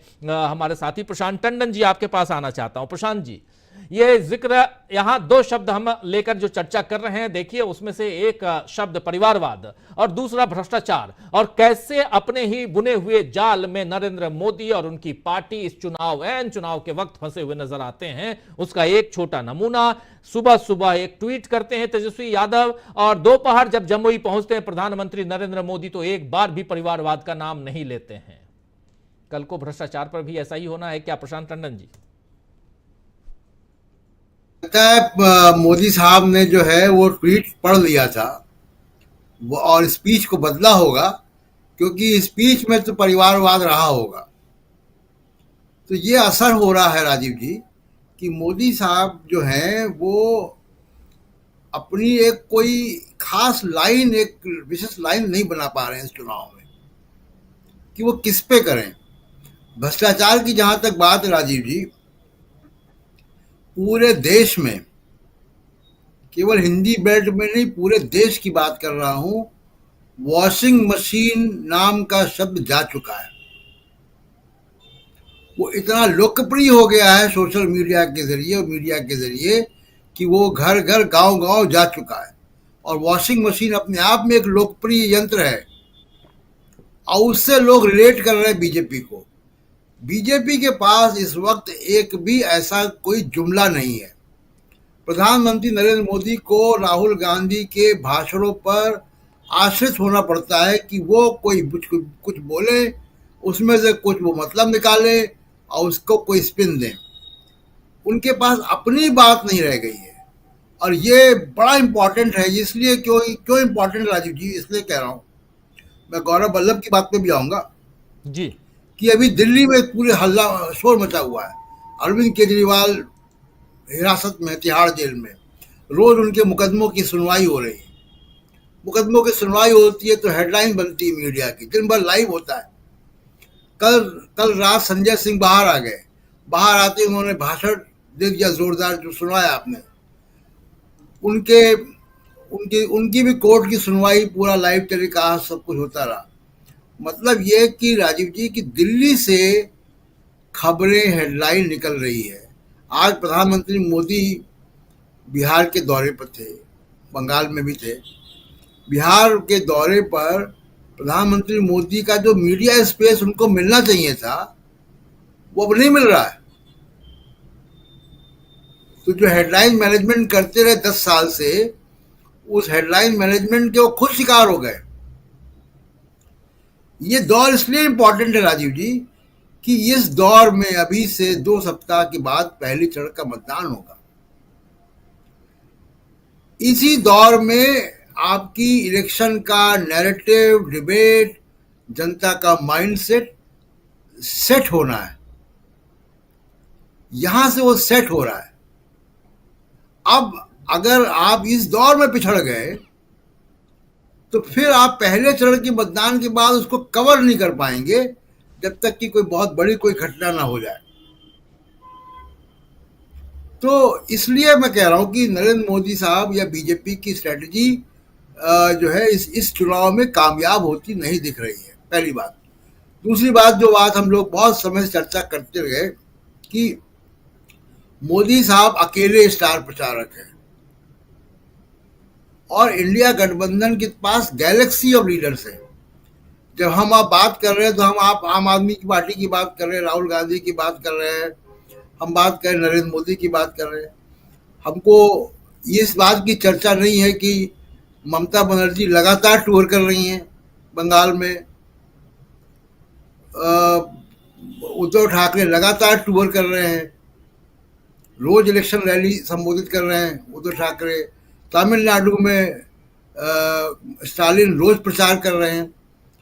तो आप देखिए कि वो जो इंडिया गठबंधन का जो बैंडविड्थ है वो इतना बड़ा है कि उसको अकेले मोदी साहब मैच नहीं कर सकते, पहली बात। दूसरा कि नॉर्थ इंडिया में भी आप कहाँ जाएंगे। तेजस्वी यादव अपने आप में एक बड़ी शख्सियत बन चुके हैं, लालू यादव अपने आप में एक बड़े मास लीडर हैं, और आपके साथ नीतीश कुमार हैं। नीतीश कुमार जो आप ही के मंच में आपको और अपने आप दोनों को जोकर बना रहे हैं। तो ये एक बड़ी त्रासदी है। दूसरा चीज क्या है जो छोड़ के लोग जा रहे हैं। गौरव वल्लभ की आज खबर आई, उसके बाद कल विजेंद्र की खबर आई। इसके अलावा कुछ और बड़े सारे नेता गए हैं, अशोक चौहान या दूसरे लोग गए। देखिए, गौरव वल्लभ जैसों का, विजेंद्र जैसे लोगों का बीजेपी के पास कोई इस्तेमाल नहीं है। ये वैसी ही चीजें हैं कि जो हम लोगों को कुछ कभी कोई इवेंट में कुछ ऐसी ट्रॉफी या कोई ऐसा पुरस्कार मिल जाते हैं जिसको हम घर तो ले आते हैं लेकिन उसको कोई इस्तेमाल नहीं होता, कहाँ रखे कहाँ टांगे। तो ये वैसे लोग हैं। अब इनका कोई बीजेपी में इस्तेमाल नहीं, फिर भी बीजेपी इनको क्यों ले रही है। ऐसा नहीं कि गौरव वल्लभ को अभी कोई शास्त्रार्थ करवाएंगे वो कि संबित पात्रा के साथ कि ट्रेजरी में कितना जीरो होता है। ऐसा कुछ नहीं होने जा रहा है। अब संबित पात्रा ही उनको बताएगा जीरो कितने होते हैं। लेकिन क्यों, ये बड़ा सोचने का विषय है कि क्यों बीजेपी ऐसा कर रही है। इसके अलावा कुछ सोशल मीडिया के इन्फ्लुएंसर्स, एक रिटायर्ड आईएएस ऑफिसर जो सोशल मीडिया पे दिन रात मोदी साहब को बुरा भला कहते थे, ऐसे ही कुछ और जो सोशल मीडिया के इन्फ्लुएंसर्स हुआ करते हैं, इनको क्यों बीजेपी ने अपने खेमे में लिया है। किसी भी कीमत पर लिया हो, कोई दबाव से लिया हो, कोई प्रलोभन से लिया हो या वैचारिक रूप से भी गए हो, इनका बीजेपी में कोई इस्तेमाल नहीं है। बीजेपी इनको लेगी और पुराने साल के कैलेंडर की तरह कहीं लपेट के रख देगी। इनको इसलिए ले रही है कि जो मोदी के बड़ा भारी जो आलोचना करते थे उनको लेकर एक तो वो स्पेस क्रिएट कर रही है, गैप, और दूसरा कि जो बॉर्डर लाइन वोटर है, ये सुरेंद्र राजपूत कांग्रेस के नेता, उनकी बड़ी अच्छी एक टिप्पणी देखी मैंने सोशल मीडिया पे कि जो अनडिसाइडेड वोटर है उसको उदासीन करने की नीयत से ये काम हो रहा है। लेकिन ये क्या कामयाब होगा मुझे लगता नहीं, क्योंकि उसके दूसरी जो चीजें हो रही हैं, यानी जो वॉशिंग मशीन का नैरेटिव बहुत बड़ा नैरेटिव बन गया है। तो इसलिए ये जो लोग आ जा रहे हैं इनका कोई बहुत अहमियत नहीं है, बीजेपी के लिए भी नहीं है। कांग्रेस में ऐसे लोग अभी और आएंगे जाएंगे और ज़्यादा, क्योंकि ये एक प्रोजेक्ट है जो कि बीजेपी एग्जीक्यूट कर रही है। हो सकता है हमको कोई आश्चर्य नहीं होगा कि आने वाले दिनों में 1-2-4 नाम लोगों को और सुनाई दें, लेकिन जैसे बीजेपी की और चीज़ें विफल हुई है, मुझे लगता है कि इसमें भी कोई खास नतीजा नहीं मिलेगा, क्योंकि मोदी साहब जो सबसे बड़े प्रचारक हैं वो कोई डिफरेंशिएटर नहीं क्रिएट कर पा रहे हैं जी। जिसको हम लोग मैनेजमेंट में कहते हैं कि सब लोग वैनिला बेच रहे हैं, आपके पास वैनिला के ऊपर हॉट चॉकलेट सॉस है कि नहीं है, चेरी है कि नहीं है। तो वो वैनिला की चेरी जो है वो मोदी साहब के भाषणों से, नैरेटिव से गायब है। राजीव जी, बिल्कुल बिल्कुल। दो बातें बहुत महत्वपूर्ण, और हम लोग लगातार, दोस्तों आप जानते हैं इसी न्यूज पॉइंट में कई बार हम लोग एक सवाल लगातार करते रहे हैं, ये कि आखिर ये चुनाव बीजेपी किस नैरेटिव पर, किस मुद्दे पर, नैरेटिव शब्द सही नहीं है, किस मुद्दे पर लड़ रही है। और वो मुद्दा अगर ढूंढ के निकाला जाए तो दो बातें यहां निकल के आती हैं, एक परिवारवाद और दूसरा भ्रष्टाचार। इन दोनों का जिक्र पिछले दिनों इसलिए ये बातें कह रहा हूं क्योंकि इन दोनों शब्दों का इस्तेमाल प्रधानमंत्री नरेंद्र मोदी पिछले दिनों अपने भाषण में लगातार करते आए हैं। परिवारवाद तो खूब, इतना किया कि मैं भी मोदी का परिवार चला दिया सोशल मीडिया पे। उनके समर्थक जो हैं अपने नाम के साथ ब्रैकेट में मोदी का परिवार लिखने लगे। लेकिन क्या आज आखिर क्या कारण है कि बिहार में भाषण देते वक्त नरेंद्र मोदी जी ने एक बार भी परिवारवाद शब्द का इस्तेमाल नहीं किया? उसका कारण अभी थोड़ी देर पहले आपने देख लिया, जब आपके सामने हमने दो ट्वीट रखे, एक तेजस्वी यादव के ट्वीट और दूसरा भी तेजस्वी यादव का ही ट्वीट। इस ट्वीट से आपको समझ में आ गया कि परिवारवाद, इसी ढंग से भ्रष्टाचार, क्या भ्रष्टाचार का मुद्दा भी नरेंद्र मोदी जी को, उनकी पार्टी को वैसे ही घेरने जा रहा है जैसे परिवारवाद का मुद्दा घेर चुका है। और भ्रष्टाचार के मुद्दे की जब बात होती है तो इन दिनों लगातार बातें होती हैं शराब घोटाले की, जिसमें अरविंद केजरीवाल गिरफ्तार हैं और उनके तीन साथी अभी और भी गिरफ्तार हैं। मनीष सिसोदिया, संजय सिंह बाहर आ चुके हैं और सत्येंद्र जैन, दो साथी और गिरफ्तार हैं। क्या यह मामला सिर्फ इतना ही है या इस मामले के इर्द गिर्द कहीं नरेंद्र मोदी की पार्टी या उनकी सरकार भी घिरी हुई है? सवाल का जवाब जल्दी मिल जाएगा। और अगर इसका जवाब, क्योंकि यह जवाब जो मिलेगा वो कोर्ट से मिलेगा, सुप्रीम कोर्ट से, हाई कोर्ट से, लोकल कोर्ट से, और वो जवाब जैसे मिलेगा तो क्या यह मुद्दा भी खत्म हो जाएगा? नरेंद्र मोदी के पास फिर मुद्दा क्या बचेगा? और क्या इसके साथ साथ जो विपक्ष के पास मुद्दे हैं, क्योंकि ये मुद्दा खत्म नहीं होगा, ये मुद्दा जो है वो आ जाएगा विपक्ष के पास, बॉल इस कोर्ट से उस कोर्ट। और इसके बाद क्या होगा? इलेक्टोरल बॉन्ड, क्या भ्रष्टाचार नहीं है? यह मुद्दा क्या और गहराई तक पहुंचेगा? जरा समझना चाहता हूं डॉक्टर दीपक पाचपोर जी आपसे, क्या इलेक्टोरल बॉन्ड से भ्रष्टाचार का मुद्दा हावी होता हुआ दिखाई देता है इस चुनाव में?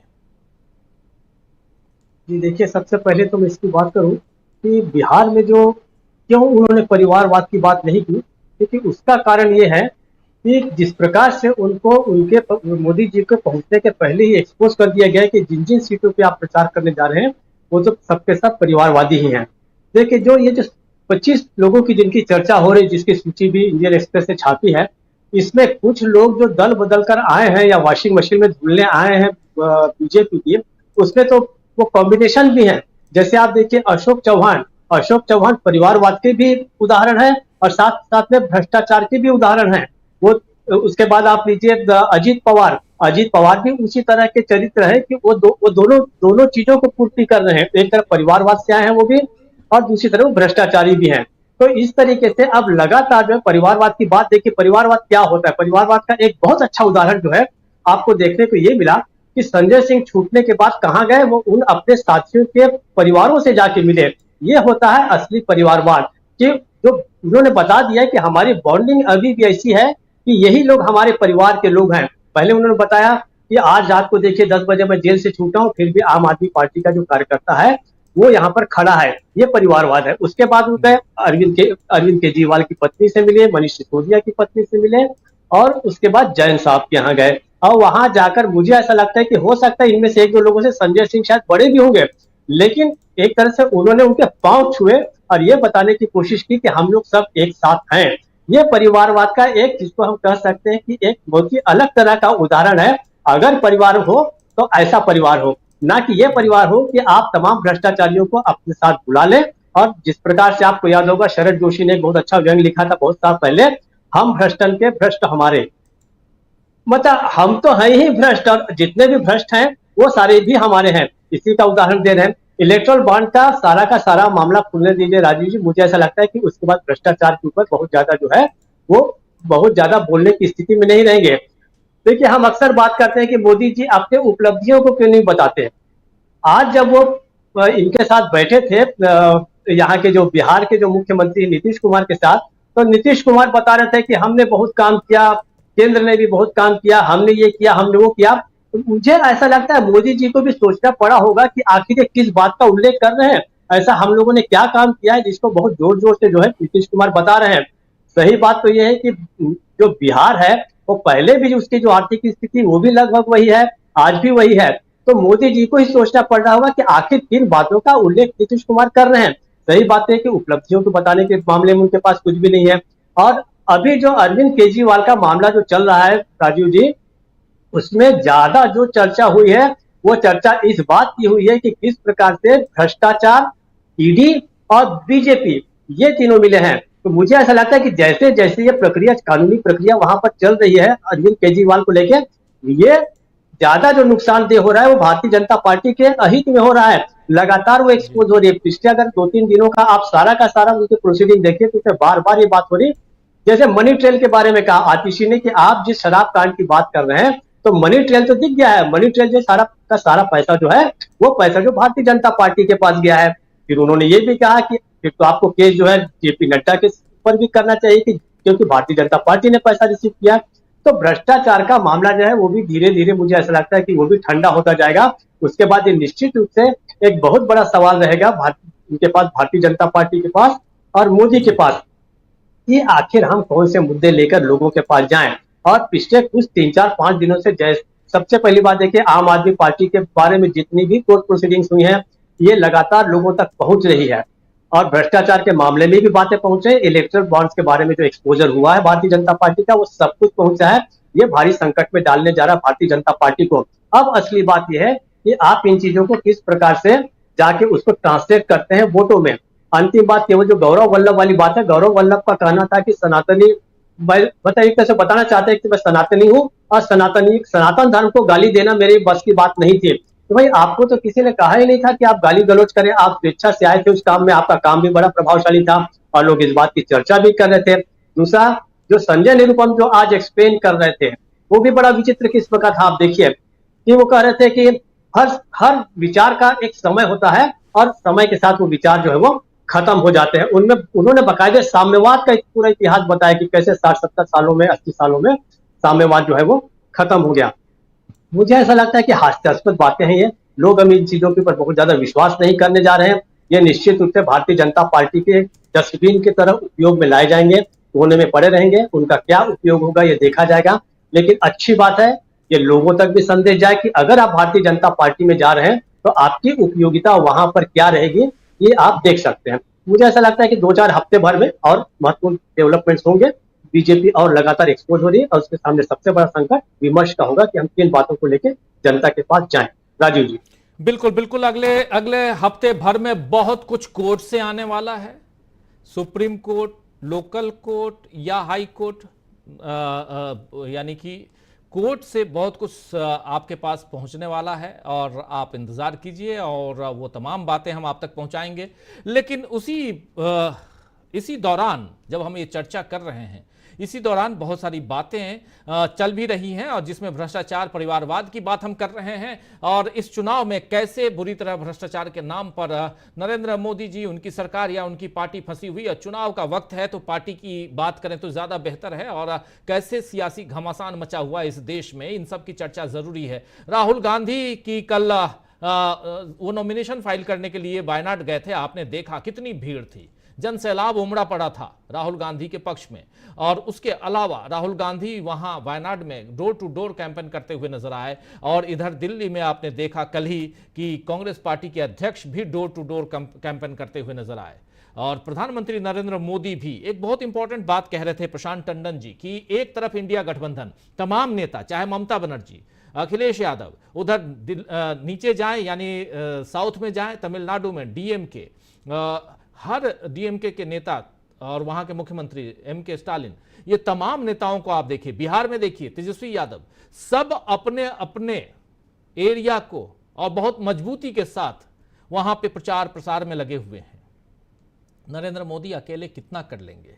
चुनाव तो नरेंद्र मोदी ही लड़ रहे हैं, ये समझना जरूरी है। जल्दी से आना चाहता हूं अमलेंदु उपाध्याय जी आपके पास, फिर प्रोफेसर रविकांत जी के पास आते हैं और इस सवाल का जवाब, बहुत इंपॉर्टेंट पहलू को टच किया है हमारे साथी प्रशांत टंडन जी ने, इसको बढ़ाना जरूरी है कि अकेले और उस दम पे नरेंद्र मोदी जी कैसे 370 की बात करते हैं, जबकि हम लोग इसी मंच पे 370 को खारिज कर चुके हैं। इसीलिए अब 370 की बात नहीं बल्कि 270-72 की बात भी की जाए तो कितना जायज दिखाई देता है उनकी ये बातें और कितना यहां लगता है कि उस आंकड़े तक पहुंचते हुए नजर आते हैं, क्योंकि हर तरफ बिहार, बंगाल, उत्तर प्रदेश, तमिलनाडु, महाराष्ट्र में दो नेता, शरद पवार इस उम्र में भी लगे हुए हैं, मेहनत कर रहे हैं। उद्धव ठाकरे, उनको देखिए आप, इधर आप मल्लिकार्जुन खड़गे को देखिए, कभी भी वो आराम करते हुए नजर नहीं आते हैं। 83 ईयर्स ओल्ड हैं, 83 साल, उम्र छोटी नहीं है। कैसे देखा जाए? देखिए राजीव जी, एक तो 370 की जो बात है वो तो प्रधानमंत्री खुद हटा चुके हैं 370, तो अब 370 की बात प्रधानमंत्री कर कैसे सकते हैं? तो फर्जी बात है अगर प्रधानमंत्री 370 की कोई बात कर रहे हैं। प्रधानमंत्री तो कह रहे हैं कि भैया 370 में हटा चुके और 370 मतलब एक तरीके से झांसे हैं वो सारी बातें। देखिए राजीव, मसला क्या है कि असल में भारतीय जनता पार्टी के कार्यकर्ताओं का मनोबल बहुत ज्यादा गिरा हुआ है जब से इंडिया गठबंधन बना है तब से। तो प्रधानमंत्री और गृहमंत्री दोनों जो है वो मिलकर के अपने कार्यकर्ताओं का मनोबल थोड़ा ऊंचा रखना चाहते हैं, कहीं ऐसा ना हो कि भारतीय जनता पार्टी 100 के नीचे ही रह जाए। तो इसलिए कार्यकर्ताओं का मनोबल बढ़ाने के लिए 400 पार और 370 पार इस तरह की बातें की जा रही है ताकि शर्मनाक हाल से बचा जा सके। मुझको ऐसा लगता है कुल मिलाकर के जो चीजें हैं वो इस तरफ जा रही है। दूसरी जो प्रशांत जी ने कहा राजीव जी, बिल्कुल बात सही है कि भारतीय जनता पार्टी के अकेले स्टार प्रचारक, एक अकेले सब पे भारी प्रधानमंत्री नरेंद्र मोदी ही है, जबकि प्रधानमंत्री से कई भारी लोग जो है वो इंडिया गठबंधन में मौजूद हैं। 28 के 28 जो थे वो मंच पर मौजूद थे उस दिन रामलीला ग्राउंड में। तो यहाँ तो सब प्रधानमंत्री से भारी नेता जो है मौजूद है। प्रधानमंत्री जो, चाहे वो शिक्षा का मामला हो, चाहे वो राजनीतिक अनुभव का मामला हो, प्रधानमंत्री नरेंद्र मोदी से ज्यादा अनुभवी और ज्यादा शिक्षित जो है वो इंडिया गठबंधन में बहुत से नेता हैं। मल्लिकार्जुन खड़गे का ही लगभग 50 साल से ज्यादा का राजनीतिक अनुभव है, संसदीय अनुभव है। राजनीतिक अनुभव तो और ज्यादा होगा, मतलब संसदीय अनुभव जो है खड़गे जी का वो 50 वर्ष से ज्यादा का अनुभव है। शिक्षा के मामले में है तो मल्लिकार्जुन खड़गे कई भाषाएं जानते हैं। प्रधानमंत्री तो तमिलनाडु जाते हैं तो वहां भी हिंदी में बात करते हैं और चीन जाते हैं तो वहां भी हिंदी में ही बात करते हैं। गुजराती में भी बात नहीं करते, गुजरात जाते हैं तभी गुजराती में बात करते हैं आकर के। तो प्रधानमंत्री के सामने संकट राजीव जी बहुत ज्यादा है। तो दूसरा, इंडिया गठबंधन के जितने भी नेता हैं वो जिस देश मतलब जिस राज्य में जाएंगे उस राज्य में वहां की जनता से उस भाषा में कनेक्ट करेंगे, जबकि प्रधानमंत्री कहीं भी जाएंगे तो वो घिसी पिटी हिंदी में बात करेंगे, वो भी नाक से बोलते हैं। खैर वो अपना अपना बोलने का तरीका है, कौन कहाँ से बोलता है कौन कहाँ से नहीं बोलता है वो उनका मसला है। लेकिन कुल मिलाकर के प्रधानमंत्री की बातों में राजीव जी अब वो भी बात नहीं रह गई है जिस तरीके से वो पहले बताया जाता था कि बहुत जनता से कनेक्ट करते हैं और बस सीधी सीधी बातें करते हैं। अब प्रधानमंत्री जो बातें करते हैं राजीव जी, 10 साल पहले बातें कर रहे थे वही बातें आज भी कर रहे हैं। 10 साल में देश बदल चुका है, खुद प्रधानमंत्री कह रहे हैं देश बदल चुका है। तो भाई जब देश बदल चुका है 10 साल में तो अपनी बातें भी बदलो। वही बातें जो आप 10 साल पहले करते थे वही बातें आप आज कर रहे हैं। तो भाई 10 साल पहले जो आपने बातें की थी उनका परिणाम क्या निकला? अब लोग पूछेंगे ना, अगर आप परिवारवाद की बात कर रहे हैं तो 10 साल में आपने परिवारवाद को कितना खत्म किया?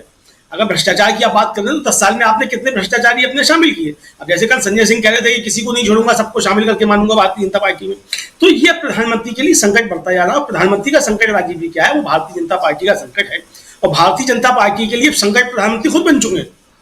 भारतीय जनता पार्टी का ही संकट यह है कि उसके पास प्रधानमंत्री नरेंद्र मोदी है। ये भारतीय जनता पार्टी का सबसे बड़ा संकट है, क्योंकि अगर भारतीय जनता पार्टी ने राजीव जी पिछले 10 वर्षों में कोई काम किया होता, संगठन के स्तर पर कोई काम किया होता, तो आज प्रधानमंत्री के बाद कोई दूसरा नेता भी उन्होंने तैयार किया होता। एक इमरजेंसी मोड लेकर के चलते कि अगर प्रधानमंत्री फेल हो जाए तो उनके बदले में हम किसको लेकर के आएंगे। आज आप किसको कह सकते हैं कि अगर प्रधानमंत्री नरेंद्र मोदी फेल हो जाए तो भारतीय जनता पार्टी के सामने किसको रखेगी? क्या अमित शाह को लोग स्वीकार कर लेंगे?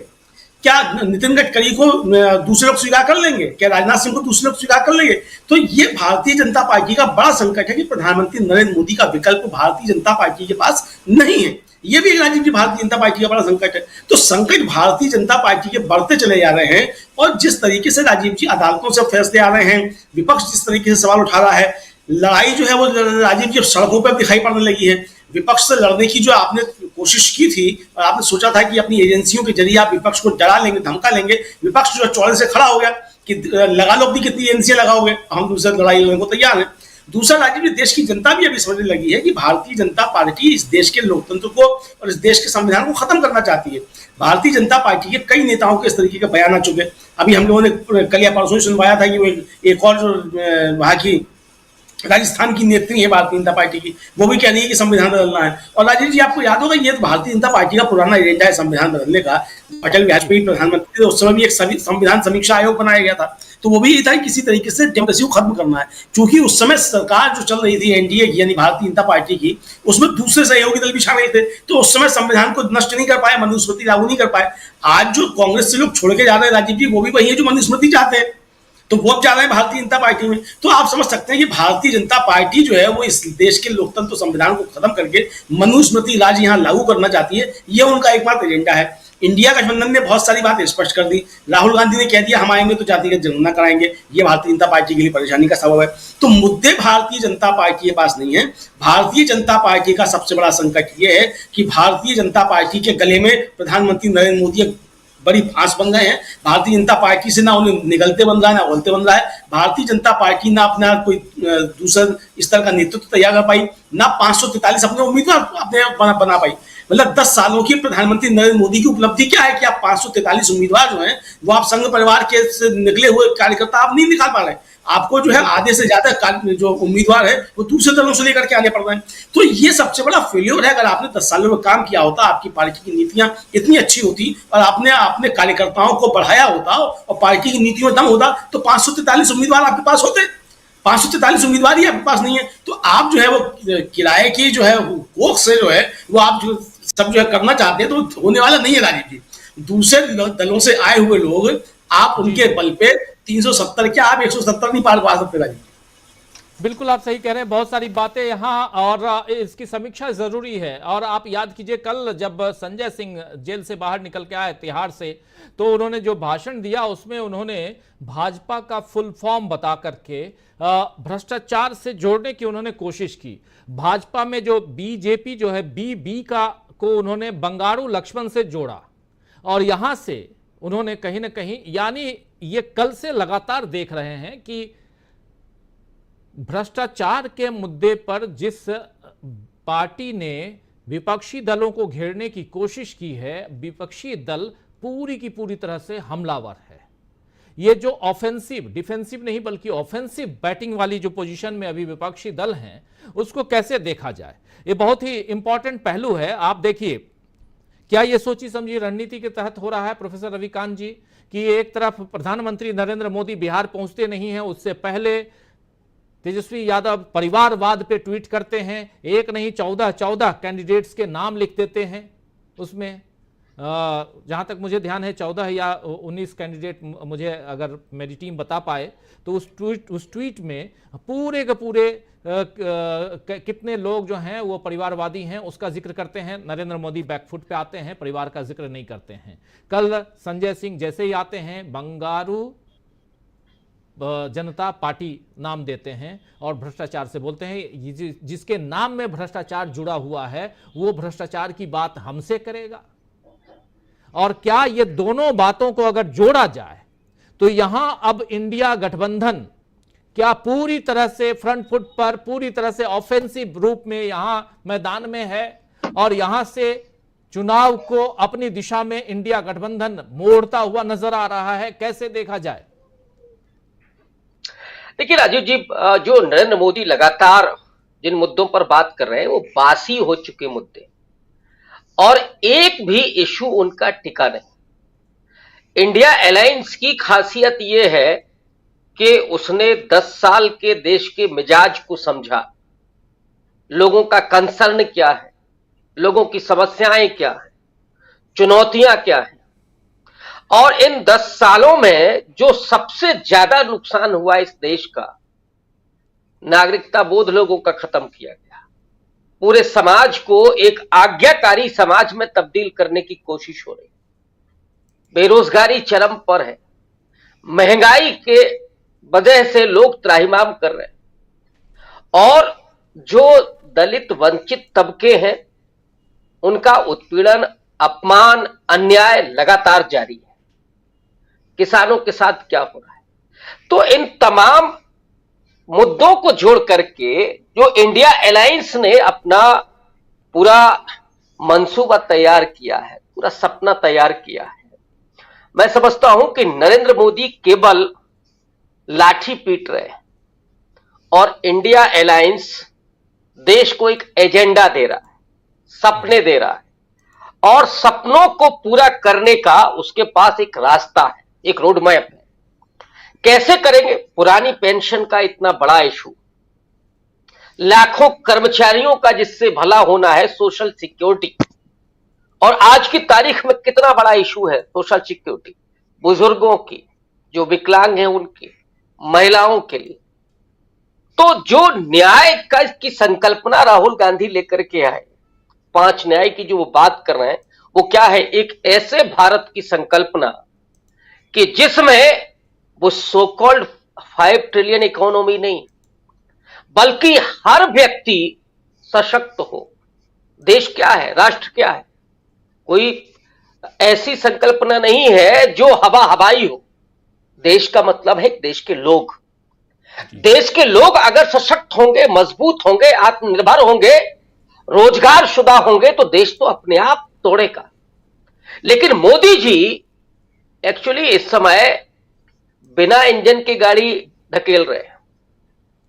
इंजन गायब है, इकोनॉमी रन नहीं कर रही है। जो पिछले 60-65 साल की कमाई थी लोगों की, वो मोदी जी ने बेच खाई है। कितना कर्ज है इस समय देश के पर? पिछले जितने प्रधानमंत्रियों ने कर्ज नहीं लिया था उतना 10 साल में मोदी जी ने ले लिया। हर व्यक्ति के खोपड़ी पर भार है, लेकिन मोदी जी जिस तरह से दिखाते हैं उससे लगता है कि नहीं सब चंगासी, लेकिन सब चंगासी नहीं, यहां तो सब नंगासी घूम रहा है आदमी। आपने तो लाइन में खड़ा कर दिया है। वो 5 किलो राशन ले रहा है, भिखमंगा देश बना रहे हैं। आप बोल रहे हैं नहीं साहब हम तो तीसरे नंबर की इकोनॉमी बनाएंगे।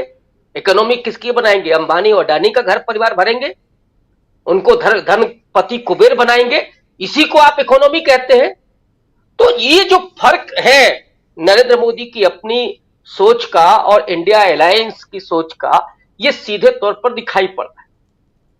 आज विश्वविद्यालय हो या प्राइमरी स्कूल, अस्पताल कोई छोटा हो या कोई बड़ा हो, जिला हॉस्पिटल, वहां पर चले जाइए आप, तो जो मरीज हो, जो विद्यार्थी हो, जो डॉक्टर हो, जो अध्यापक हो, जरा उससे ही पूछ लीजिए। अस्पतालों में दवा नहीं है और यहां विद्यार्थी रोज कंफ्यूज है कि वो पढ़े क्या, क्योंकि आपको नौकरी देना ही नहीं है। आपके पास कोई स्वप्न ही नहीं है, आपने सिर्फ सत्ता पानी सीखी है और इसके लिए एक कुपोषित भारत आपको बनाना है, एक मंद बुद्धि आपको भारत बनाना है। और इसलिए उनको ना आपको स्कूल देना है, ना अस्पताल देना है, ना आपको। अब सोचिए IIT में इस बार लोगों को कैंपस सिलेक्शन नहीं हुआ, 30% ज्यादा लोगों का। जबकि IITians का जो ब्रेन है वो कितनी बड़ी कीमत लगती थी उसकी पूरी दुनिया में, लेकिन मोदी जी ने जहां पहुंचा दिया है देश को वो दिख रहा है। अब कहते रहिए आप, डंका बज रहा है। और यहां हालत है कि आपका नेपाल और भूटान से लेकर के और मालदीव तक आपको आंख दिखा रहा है। चाइना के सामने आप क्या करेंगे? चाइना तो घुसा हुआ है, लेकिन आप बोलेंगे नहीं। क्यों नहीं बोलेंगे? वो भी सब जानते हैं कि चंदा वंदा कहां से मिलेगा। वो मिला ना उसमें बहुत सारी चाइनीज कंपनी का। वो ढकने के लिए आप बोलेंगे ये भ्रष्टाचारी, वो भ्रष्टाचारी। एक्चुअली ये कथावाचक परंपरा के लोग हैं, तो झूठ बोलना इनको बड़ा लच्छेदार भाषा बोलना बड़ा अच्छे से आता है। और थोड़ा सा दिक्कत ये भी कि हमारे समाज में थोड़ा ये सुनने की भी परंपरा रही, तो लोग भाषण तो सुन रहे लेकिन लपेट भी उसी तरह से रहे। मोदी जी ने 10 साल में जो लंबी लंबी हाकी है जो छोड़ी है, अब लोगों को लपेटने की आदत हो गई। तो वो मनोरंजन तो चल रहा है, लेकिन असल में जो तकलीफ है, जो चिंता है, जो दर्द है, वो उन्हें कभी राहुल गांधी की तरफ देखने को मजबूर करता है, कभी खड़गे की तरफ देखने को मजबूर करता है, कभी जिसने 3 लाख नौकरियां दी उस तेजस्वी यादव की तरफ देखने का मन करता है, कभी वो स्टालिन से लेकर के उद्धव ठाकरे की तरफ देखने का मन करता है। तो असल में ये स्थितियां हैं आज देश की, और उसी में ये लोकसभा चुनाव है। और मुझे लगता है कि बहुत निर्णय ले चुके हैं लोग, उसमें बहुत ज्यादा नहीं होना है। मोदी जी को पीटना है, वैसे भी मीडिया में एडवर्टाइजमेंट इस समय खूब मिल रहा है, तो उनका भी धंधा चले, मोदी जी का भी धंधा चले, दोनों तरफ से ही डंका बज रहा है। लेकिन लोगों का तो बैंड बजा हुआ है, और वो अब इसके लिए तैयार नहीं है, तीसरी बार झेलने के लिए कतई तैयार नहीं है। और इसलिए मुझे लगता है कि लोग बहुत मजबूती के साथ खड़े हैं इस सत्ता को बदलने। बिल्कुल बिल्कुल आप सही कह रहे हैं, मजबूती। और यही समझने की कोशिश हम कर रहे हैं दोस्तों इस कार्यक्रम के जरिए कि क्या अब जबकि चुनाव जो है वो आपके दरवाजे पे खड़ा है और यहां से रिजल्ट किस दिशा में जाता हुआ दिखाई देगा। 4 जून को जब इसी वक्त हम चर्चा करेंगे तो किसकी सरकार की चर्चा हम करेंगे, और क्या उससे पहले बहुत कुछ बदल चुका है?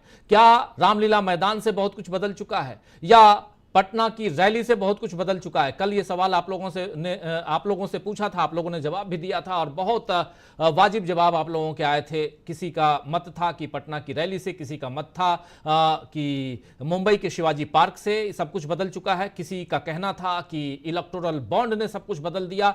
तो बहुत कुछ, किसी का कहना था कि राहुल गांधी की भारत जोड़ो यात्रा, किसी का कहना था राहुल गांधी की भारत जोड़ो न्याय यात्रा, बहुत कुछ। लेकिन ये तमाम ऐसे घटनाक्रम हैं जो कहीं ना कहीं इस देश की सियासत को बदलते हुए नजर आते हैं। डॉक्टर प्रकाश हिंदुस्तानी जी, कैसे देखा जाए? क्या आपको भी लगता है कि अब परिस्थितियां कुछ बदलती हुई दिखाई दे रही हैं चर्चा में? क्योंकि ये ऐसा चुनाव है जिसमें न ही 2014 के जैसा माहौल गवर्नमेंट के खिलाफ जो उस समय था वो माहौल है, न ही ये माहौल मतलब बीजेपी के पक्ष में, और न ही ये माहौल जो है वो 2019 वाला है जिसमें पुलवामा और बालाकोट के बाद परिस्थितियां बिल्कुल बदली हुई थी। इसका जिक्र भी कई बार मैं कर चुका हूं इसी मंच से। लेकिन यहां पर माहौल जो है वो कहीं ना कहीं नरेंद्र मोदी को उनके ही बनाए हुए, उनके ही बुने हुए जाल में फंसाते हुए नजर आते हैं। और ऐसे में अंतिम व्यक्ति जो वोट देने जाएगा वो क्या उन तक क्या ये सारे मुद्दे, सारी बातें पहुंचती हुई दिखाई देती हैं,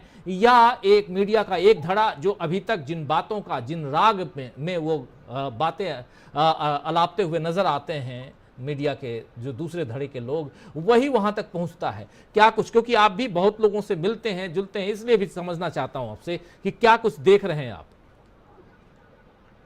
राजीव जी, हालात कुल मिलाकर वैसे ही जो अन्ना हजारे के आंदोलन के वक्त थे, भ्रष्टाचार के खिलाफ जिस तरह की आवाज उस वक्त उठाई गई थी, वैसी ही बातें लोगों के मन में भ्रष्टाचार के खिलाफ है। ये बात और है कि मीडिया का एक बड़ा हिस्सा उन खबरों को नहीं दिखा रहा है।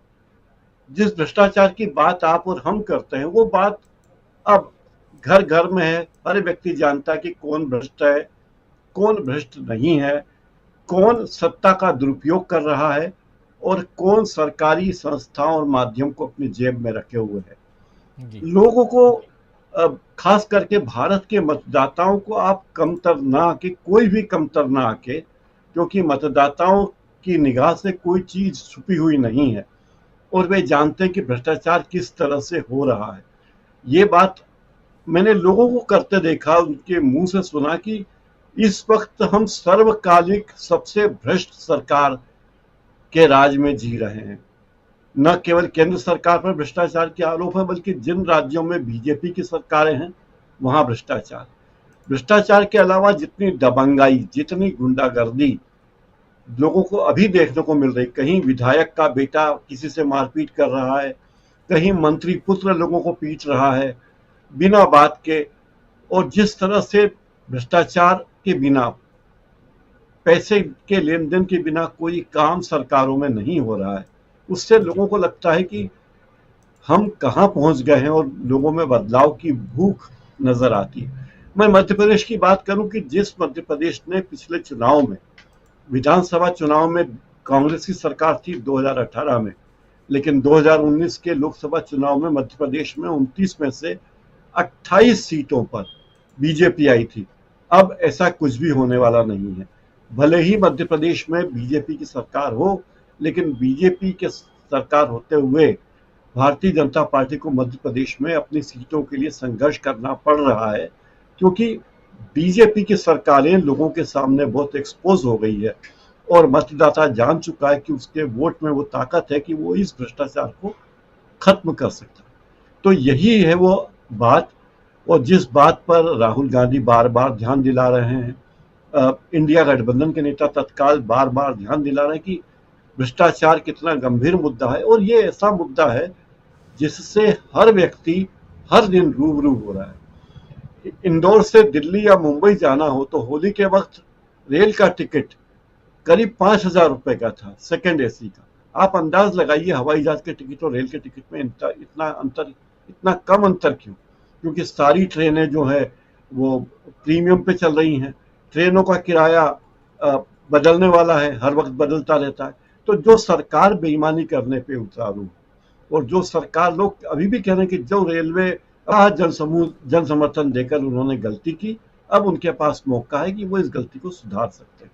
राजीव जी बिल्कुल बिल्कुल, बहुत इंपॉर्टेंट बात आप मध्य प्रदेश चुनाव को लेकर, मध्य प्रदेश लोकसभा चुनाव को लेकर कर रहे हैं। 29 सीटें हैं दोस्तों मध्य प्रदेश में, और पिछली दफा 29 में से 28 सीटें आई थी बीजेपी को 2019 में। लेकिन हमारे साथी डॉक्टर प्रकाश हिंदुस्तानी जी जो बात कह रहे हैं बहुत इंपॉर्टेंट कह रहे हैं, क्योंकि आप जानते हैं कि मध्य प्रदेश में बीजेपी की सरकार है और बम्पर जीत के साथ बीजेपी ने सरकार बनाई, और लेकिन इस बार जीत के लिए तरसती हुई बीजेपी दिखाई दे रही है। लोकसभा की सीटें कैसे लेके आए, इसके लिए बीजेपी वहां संघर्ष करती हुई नजर आती है।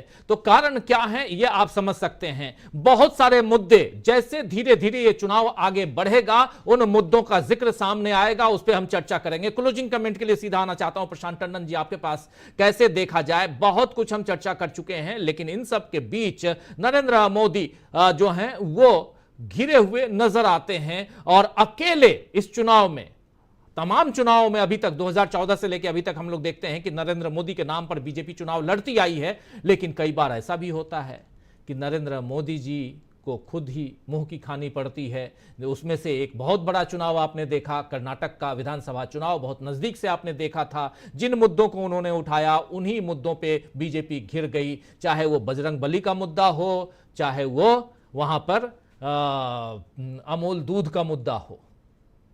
और इन सब मुद्दों पे कर्नाटक में घिरी हुई बीजेपी नरेंद्र मोदी के नाम पे चुनाव लड़ रही थी, और ये चुनाव भी नरेंद्र मोदी खुद अपने नाम पे लड़ रहे हैं। और आपने ही बताया कि तमाम राज्यों में इंडिया गठबंधन का अपना नेटवर्क है, अपने नेता हैं अलग अलग जगहों पे, उत्तर से लेके दक्षिण तक, पूरब से लेके पश्चिम तक। लेकिन क्या एक अकेला नरेंद्र मोदी सब पे भारी पड़ने वाला है? जो आपने राजीव जी अकेला कहा है ना, यही कीवर्ड है, अकेला ही कीवर्ड है। देखिए 3-4 चीजें बड़ी महत्वपूर्ण है यहाँ पे, आज जो भी चर्चा हुई है उसमें जी। एक, मोदी साहब अपनी एक कोर कंस्टिट्यूंसी खो रहे हैं, और कई प्रकार की कंस्टिट्यूंसी खो रहे हैं। जैसे मान लीजिए कि जो राहुल गांधी ने जातिवार जनगणना का नारा दिया है, तो एक कोर कंस्टिट्यूंसी जो ओबीसी की उन्होंने कल्टीवेट की थी, उसमें बड़ा डेंट इस नारे से लगेगा, इस मांग से लगेगा। दूसरा युवाओं का मामला, जो पर्चे लीक होते हैं, जो बेरोजगारी है वो मामला, महंगाई का मामला। महिलाओं ने बहुत उनको समर्थन दिया है, लेकिन महंगाई की सबसे मार जो है महिलाएं झेलती हैं, उनको घर चलाना होता है। तो एक तो ये कि कंस्टिट्यूंसी वो अपनी खो रहे हैं, और वो कंस्टिट्यूंसी कहाँ थी? वो 31% 2014 में और 37% 2019 में, इसके बीच में कहीं है। हम पुलवामा का जो स्पाइक आया उसको मैं ऑर्गेनिक या नेचुरल या नहीं मानता जी। तो उसके बीच में कहीं ठहरता है, तो नई कंस्टिट्यूंसी वो नहीं बना पा रहे हैं। दूसरा कि उत्तर भारत, जिस पे हम लोगों ने एक कार्यक्रम भी बनाया 24 का गणित, जो 224 सीटें जहां से 50% से ऊपर बीजेपी थी, उस भूगोल से बाहर नहीं जा पाए मोदी साहब पिछले 10 साल में। और चुनाव के दौरान भी देखिए, तमिल चैनल को हिंदी में इंटरव्यू देने से आपका कुछ भला नहीं होना है, और जब तक आप तमिल राजनीति को, द्रविड़ राजनीति है, आप वहां पे सनातन धर्म को लेकर नहीं जा सकते। हो सकता है कि ये उत्तर प्रदेश में या कहीं अपील कर जाए, दक्षिण में तो कतई अपील नहीं करेगा जी। दूसरी बात कि प्लॉट नहीं है उनके पास, कोई जिसको कहते हैं कि पटकथा नहीं है। तो आप उस पटकथा को देखिए कि 2014 में जब वो आए थे, तो अब की बार ये सरकार, अब नहीं सहेंगे महंगाई की मार, अब की बार मोदी सरकार, अब नहीं रहेंगे बेरोजगार, अब की बार मोदी सरकार, जितने नारे थे आप देखिए कि वो सब कुछ हो गया। दूसरा कि 2019 में उनके पास राष्ट्रवाद का एक नारा था। इस चुनाव में 2024 में एक कोई नारा नहीं है। अगर विपक्षी दल इंडिया गठबंधन सिर्फ एक वॉशिंग मशीन को ही लेके आगे बढ़ जाए, तो वो भी अपने आप में एक बड़ा नारा है इनको नुकसान पहुंचाने का।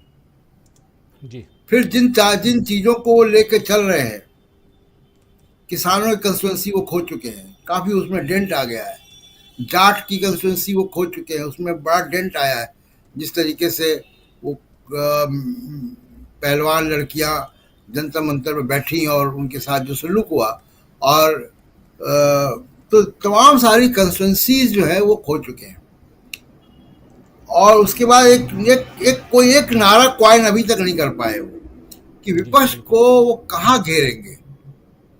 तो कोई एक नारा उनके पास नहीं है। विपक्ष के पास एक नारा है, विपक्ष के पास एक नई जमीन है, विपक्ष के पास खोने को कुछ नहीं है, पाने को है जो कुछ भी है। तो इसलिए मोदी साहब का जो ये चुनाव है वो बहुत डिफिकल्ट चुनाव है, बहुत चुनौतीपूर्ण चुनाव है। और जैसा हम लोगों ने अपने पॉडकास्ट में चर्चा की, जो 3 सिनेरियो चर्चा किए, वो दर्शकों को सुनना चाहिए कि वो 3 सिनेरियो क्या है। कि जो आपने कहा कि अकेला का मतलब कि मोदी साहब के दोस्त नहीं बचे।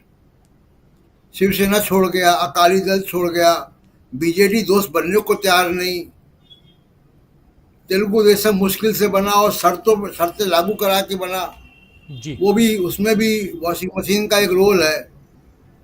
बीआरएस आपका दोस्त बना नहीं, तो दोस्त नहीं है। और ये कोएलिशन पॉलिटिक्स में वापस भारत जाने वाला है।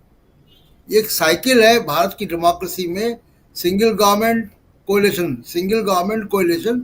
अब वो वापस इस चुनाव में कोएलिशन गवर्नमेंट की तरफ मैंडेट जाएगा। ऐसी स्थिति में मोदी साहब के साथ आने को कौन तैयार होगा? क्या बीजेडी तैयार होगी? क्या बीआरएस तैयार होगी? इसकी चर्चा हम लोगों ने की अपने पॉडकास्ट में। तो ये इसलिए मैं कह रहा हूँ कि बहुत चुनौतीपूर्ण स्थिति है मोदी साहब के लिए चुनाव। और अगर वो एक नारा नहीं निकाल पाएंगे, कहा जाता है कि बहुत चाणक्य हैं, बड़ी इनकी जो मार्केटिंग और स्ट्रेटेजिक टीम में बड़ी स्ट्रांग है, लेकिन सबसे बड़ी चीज़ राजीव जी क्या होती है, चाहे वो राजनीति हो, चाहे वो मार्केटिंग हो, चाहे वो बिजनेस हो, जब तक एक स्लोगन नहीं होता है तब तक कुछ नहीं होता है कि तुम्हारी कमीज मेरी कमीज सफेद क्यों। बिल्कुल। तो ये स्लोगन जब तक नहीं होता है तो है ना, लाइफ बॉय है जहाँ तंदुरुस्ती है वहाँ, या कैडबरीज खुशियाँ बांट रहा, तो ये जो एक नारा जब तक नहीं होता है तब तक जो है वो सफलता नहीं मिलती है, लोगों के बीच में संदेश जाता नहीं है। सिर्फ मोदी जी का चेहरा नहीं बिकता है, चेहरा शाहरुख खान का बिक सकता है, कटरीना कैफ का बिक सकता है, लेकिन पॉलिटिशियन को एक नारा चाहिए होता है, वो नारा नहीं खोज पा रहे मोदी जी। चुनाव शुरू हो चुका है उसके बावजूद भी, ये बड़ी विफलता है उनकी, राजू जी।